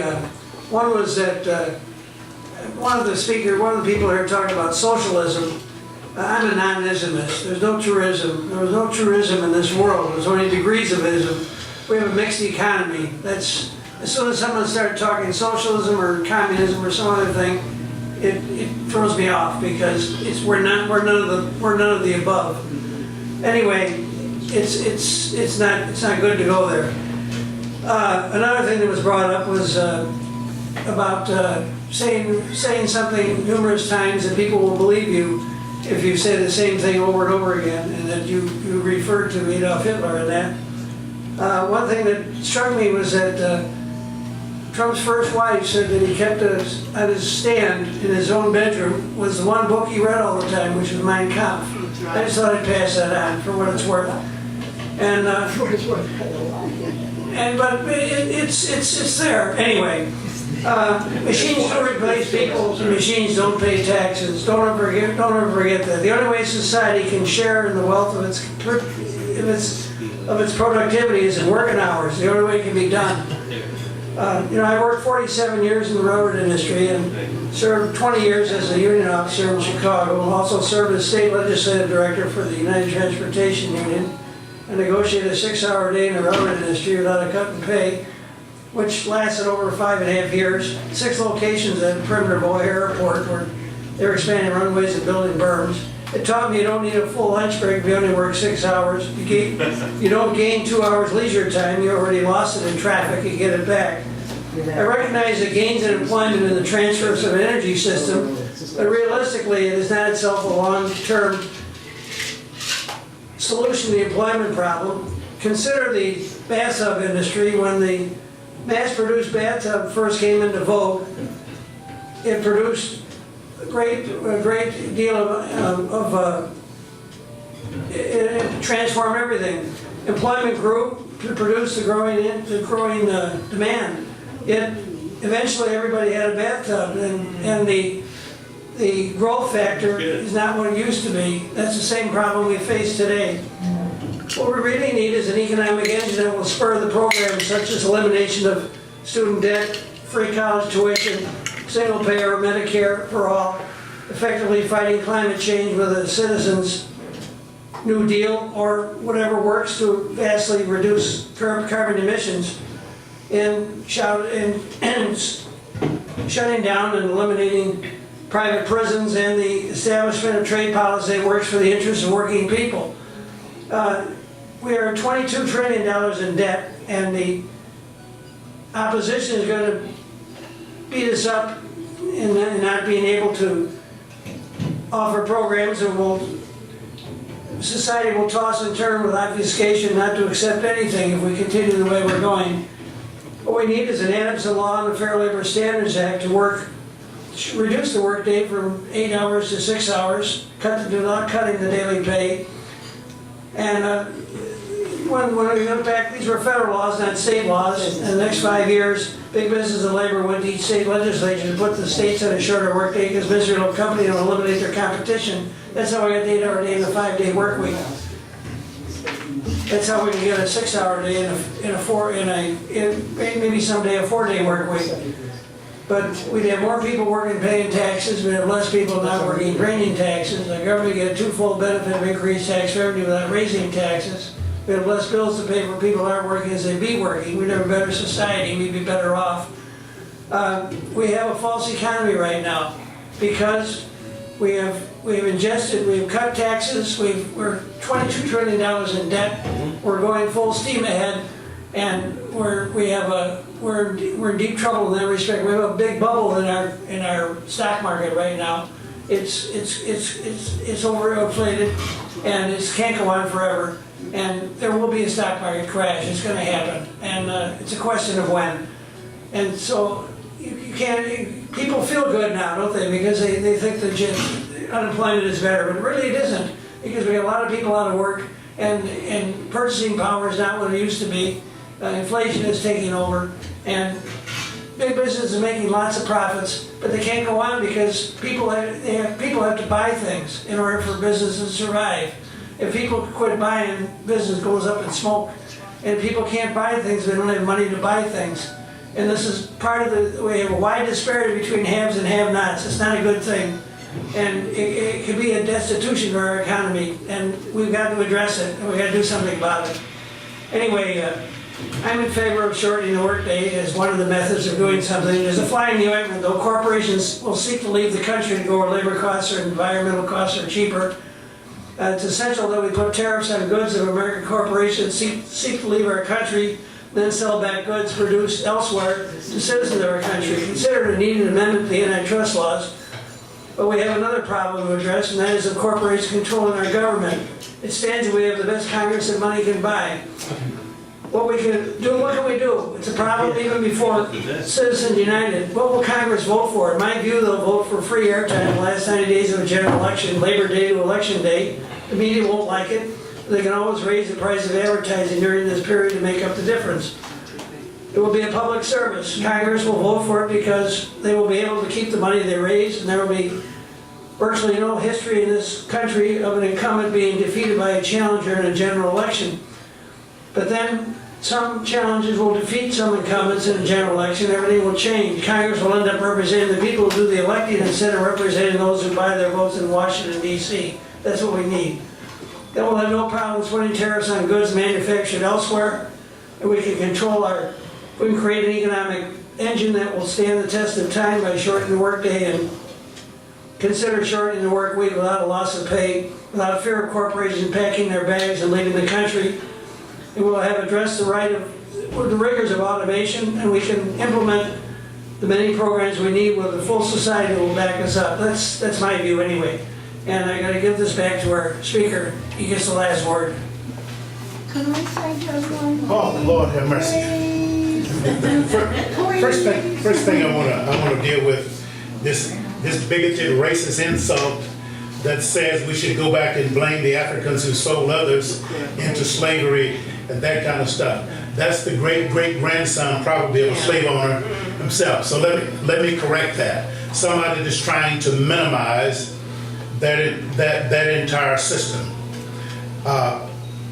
Holocaust deniers don't deny that bad things happened to the Jews, but add that maybe the Nazis weren't the only ones to blame.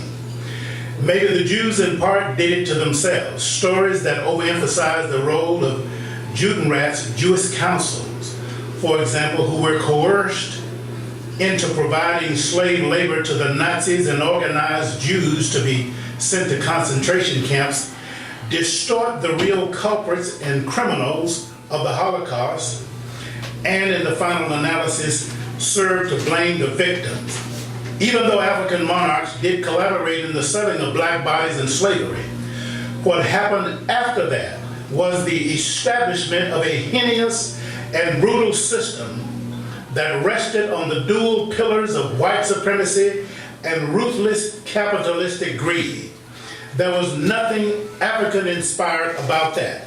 It is with the construction of a racialized slave regime in America that a new form of ancient institution of slavery was honed and refashioned.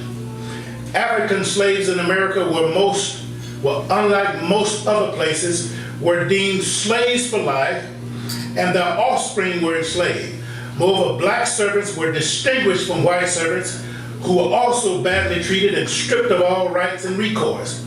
As slavery evolved even free, blacks were denied basic rights by virtue of sharing ancestry with the enslaved population. Racism, as so many scholars have documented, with the critical and ideological justification of exploitation, or more accurately, theft of black labor for some 300 years. Blacks were deemed inferior, childlike, savage, and better suited to toiling in the hot sun than whites, and innately incapable of governing themselves. They're the racist myth and narratives that justify slavery in America. It is indeed different in this way from slave system where fabricated mythologies of race did not rule of the day. This BS that says go back there for them, to the African tribes, who the colonialists, they turned one tribe against another. That's what they did. Just like the old Willie Lynch letter, if you know what I mean, the Willie Lynch letters which taught slave owners how to play those who worked in the house against those who worked in the field. That's what the Willie Lynch letter was. So the colonials went there, they turned one tribe against another, and that tribe sold their enemies into America. So don't try and justify the 300 years of brutality here, where black women were treated as nothing, as not having control of their own bodies. And black women were forced to bear the children of mulatto. It is estimated that some slave owners fathered more than 50 out-of-wedlock mulatto babies through the slave women. That continued all the way up to 1970 through Jim Crow and segregation. So how dare some arrogant, ignorant jackass, just because he's a lawyer, stand up here, try and diminish that. I know what my great-grandfather had to deal with, and my great-grandmother had to deal with as well when they talked about when great-grandfathers shared stories, how they could do nothing about their wives, their sisters, their nieces, and mothers being gang raped by plantation owners. And to listen to some bigoted, arrogant, jackass conspiracy theory who spills out some of the most arrogant conspiracy theories I have ever seen there, including this stuff about Osama bin Laden killed in 2002, and President Obama stood up and believed that. Give me a doggone break. But to sit and try to minimize what happened here in America for 300 years, and you do that for people who can listen and tell you stories about what happened to their great-great-grandparents, I deeply resent that, and thought somebody would be of a higher dignity and stature than that. Let me deal with some of the other issues that were talked about. When President Obama took office in January 2009, the Dow, for the first 6 weeks, the Dow was 9,500 when he took office. The first 6 weeks in Oval Office, it dipped to 6,500, and Republicans said he was the first president to preside over the fastest drop of the Dow in the nation's history. When he left office in 2017, the Dow went from 6,500 to nearly 20,000. What happened to your 401k? You want to talk about things that were so bad? Presidents get blamed and credit for a lot of stuff in the economy as well. But don't forget, Republicans took over Congress in 2010. They dedicated themselves to blocking and stonewalling anything President Obama wanted to do to improve the economy. So pull your head out of your rear and get some integrity about it. You hate the man because he was black, nothing less than that. When he took office, the Dow was, it dropped to 6,500. When he left office, it was 20,000. People, wealthy people, their wealth doubled and tripled. Your 401k doubled and tripled during that time. So why don't you talk about that? The other thing about black unemployment, when he took office, it was 16.8%. When he left office, it was 7.7%. It was going down. This thug in the Oval Office simply took credit for that. It continues. It continues when he took office. If he's such a great economist, you remember, why don't either one of you say that he went bankrupt 6 times? Bankrupt 6 damn times. No American bank will loan him any money. And many of the workers, contractors, he screwed them over, didn't even get paid. So how the worker you think he's going to help working class people now? He never let him go back and pay the people he messed over when he went bankrupt 6 times. Have you ever thought about doing that with him? You would bring that up if President Obama was there. His shirts and neckties are made in India and other places. If he's so concerned about American workers, why can't he let people here make that? Shirt and necktie. It's the dumbest, to sit and listen to this racist mindset here, who want to give him credit for stuff just because he's white and you hate a black man in the Oval Office.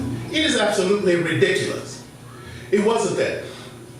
Republicans controlled Congress from 2010 on. Why can't you blame him? Nobody can spend any more money than what Congress allocates. He took over a war where 2 Vietnam draft dodgers started. That cost American taxpayers nearly $7 trillion. Why don't you blame them for that? And the economy was on the verge, banks was on the verge of a complete depression if he hadn't gone in and bailed them out, something like that. And you don't give him credit for any of that. He was too nice an individual and he had no one to stand there, talk about the great things he did. He offered to lower corporate taxes in exchange for closing loopholes, and Republicans said no. This president hadn't done anything for that. Bankrupt 6 times and left dozens of workers unpaid. Let him go back and pay them if he's so concerned about workers there. I mean, you don't even pay any attention to that whatsoever. His shirts are made overseas, neckties. Why can't somebody here in America make it? GM just closed plants in some of those areas. Carrier closed plants and moved out. Whatever. You know, it's, anyway. It's exactly that. Plus, he lied about saying that he had the biggest crowd at his inauguration when he was there. And he knew that was a lie. He didn't have the biggest crowd there. And you say, well, the crowd size shows how popular he is. That's embarrassing. It's embarrassing that somebody will be that blind, dumb, and stupid. Hitler had large crowds too. Jim Jones had large crowds as well. I mean, just having large crowds follow you doesn't mean you're right. He simply knows how to manipulate people, how to play the race card and play upon your fears. He's so bigoted and gutter-like that he'll demonize anybody and say publicly what people say and think privately. He's willing to say that because he has no morals and no scruples and no respect for anybody. So that's why he simply knows how to manipulate and play upon the deep-seated racial fears and anxieties of a certain group of population. That's why he's drawing a large crowd. But anyway, no, that was a little passionate. That was. We appreciate that. I'm gonna say something, I have to say something, okay? Don't you know you're not allowed to get emotional? I mean, seriously. I don't care how factual. Okay. That's also a key Republican thing, how they try to patronize anything that the Democrats stand for as being emotional, or their liberal ideas and stuff. Well, you know what? If caring about civil rights for all citizens is an emotional, situation that makes me an emotional fool, then foolish I will continue to be, okay?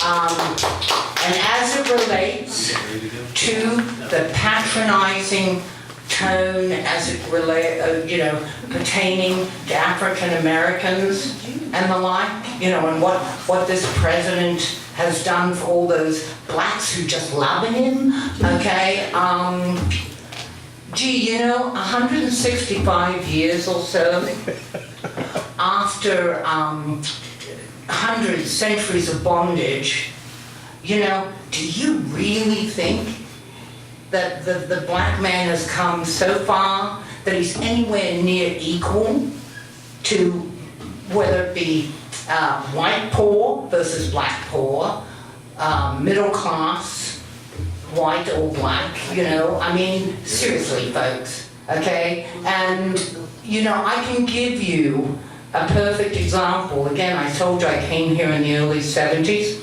Well, I lived in East Orange, New Jersey, and I used to commute to Newark to work. It was just down the road. And I knew someone who was in the social services system. And the school system in Newark at that time, this person told me the story. She couldn't believe it happened. There was a teacher, a new teacher hired for the black schools in Newark at that time. And I don't mean any disrespect by saying black or African American or anything like that, by the way. But in any case, she was a young African American black teacher that was in this classroom, and after a few weeks, people had been passing by, and they noticed that the kids were kind of doing their own thing in this classroom, and she was sitting at this desk, reading a book, and what have you, okay? And then finally, some people got curious as to why it never seemed that she was standing up teaching this class of pupils. So they looked a little further into their background. They thought, well, maybe we should do that. Turns out, she didn't even have a teaching degree. She didn't even have a high school degree. She was 16 years of age. And they didn't even bother to go to the trouble to vet the teachers that they were putting in front of these classes, and the students in this class. Just as they didn't give a crap before brown versus Board of Education, and many, many other instances. Okay? So racism is alive and well. I had a great opportunity in the 70s here that launched me into my corporate background. And I had no college education, okay? But I also am fully aware that the person that took the chance on me and gave me that opportunity in 74, something like that, if I'd been black, it would not have happened. That much I am convinced of. So, if caring about civil liberties, not only for blacks but for everyone else, and that you've got a legislature here, there's not only passing the legislation as it relates to abortions, but there's a piece of legislation now going around in our own Senate that says every state licensed person has the right to refuse to service whoever they wish to not service based on religious reasons, okay? Based on faith. It's an automatic license to discriminate primarily against gay agendas, but you don't have to be gay, LGBT or Q. You can be a woman that they may not care for. You can be black, Hispanic, what have you. There are no limits to this. And the fact that we are even thinking that we have such a decent government in this state that can pick up this piece of paper and try and make it law, okay, and that we should be proud of that? I'm sorry, then I guess I'm being emotional again, because that is bigotry and xenophobia and everything else that they try to do. And yes, voting rights are deprived left, right, and center, and we have an AG that refuses to even show the list of the 56,000 names that they tried to proffer as depriving votes. Well, maybe you should give a talk. Oh, hey, I call, but guess what? Every time I call a Republic Cornyn's office in Washington, no one ever answers the phone. Isn't that amazing? Didn't answer for me. I was called a racist. I get to respond. Oh, this, I don't call normally we, I know, but It's over with. Well, I'll get the response with what he has said. when I was 2 years old, my father moved us from a little town in South Georgia where I was born to north central Florida, because he loved to hunt and fish, and there were a lot of streams and lakes in the central part of Florida. There was a man who worked for my father, George James, and he moved down with us because he liked our family, and he did all the yard work and everything and other work for my dad, and also went hunting with my dad. And there was another man, Rufus, I don't know his last name, and he was my dad's hunting partner for years, and Dad bought him a shotgun. Both of these men are black men. And George, when I was 2 years old, and my mother had to go do something, fix dinner or whatever it is, George took care of me. And I can remember sitting out in the yard talking to George, and we were laughing, and I showed him how good a spoonful of sand tasted, and he just fell over laughing about that.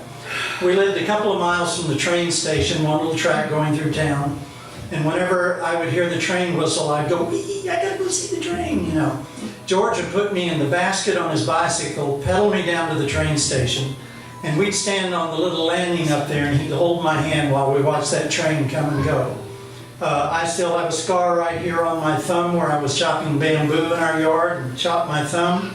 Started screaming and crying. He came down there and saw it. He pushed it back up there. It was hanging by a piece of skin, and said, "Just keep your finger on that." And he carried me in his arms up to the garage, and he took an old rusty tin can and poured kerosene in it and said, "Stick your hand in there." I said, "No." I thought that would burn like gasoline.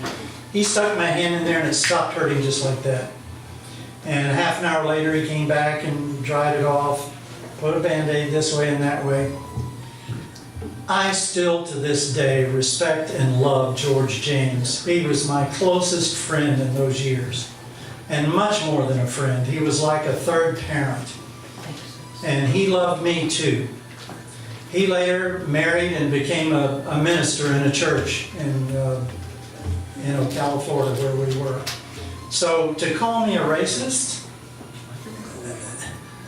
Obviously, the race problem in the United States is still a work in progress, and I said that. But we have come a long way from what the British left us with.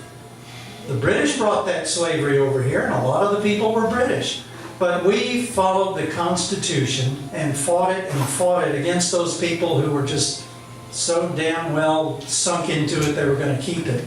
And we're making a lot of progress with it. It's not over. You can tell by the conversations here tonight, it's not over.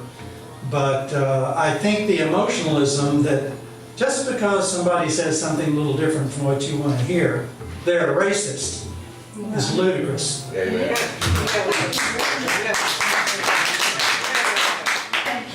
Well, normally we let the speaker have the last word, and we don't interrupt him. And when we don't start this all over again. We normally don't do that. I don't think you do that. Anyway, our speaker gets the last word. He's in the washroom right now, so Well, there you go. I think. Well, we're giving him the opportunity to go clean up, refreshen up for his lunch. Right, anyway. When he comes back in here, he'll get the last word. But other than that, normally we would shut it off right here. Just so you know. We don't want to bore you to tears or drag you out or anything else. Actually, I'd like to say something. Well, as long as he's not here. Until he comes back. All right, come on up. Here he comes. Here he comes. Well, this will take 1 second. You take 1 second? Yeah. You see what we started? You left? I've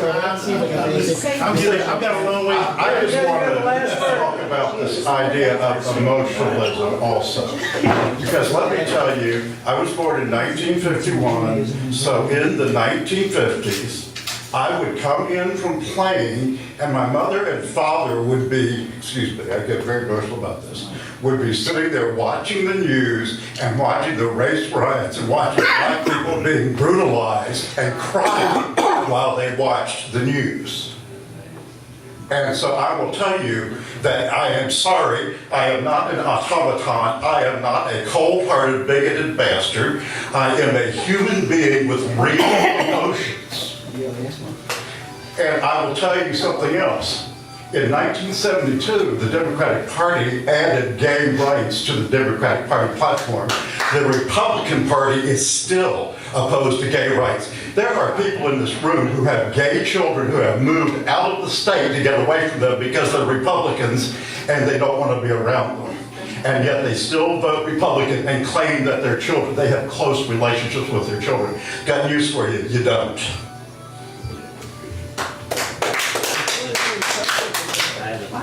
Our speaker gets the last word. Come on up here. I don't know. And this is the last word. The last word. Yeah, the last word. Thank you.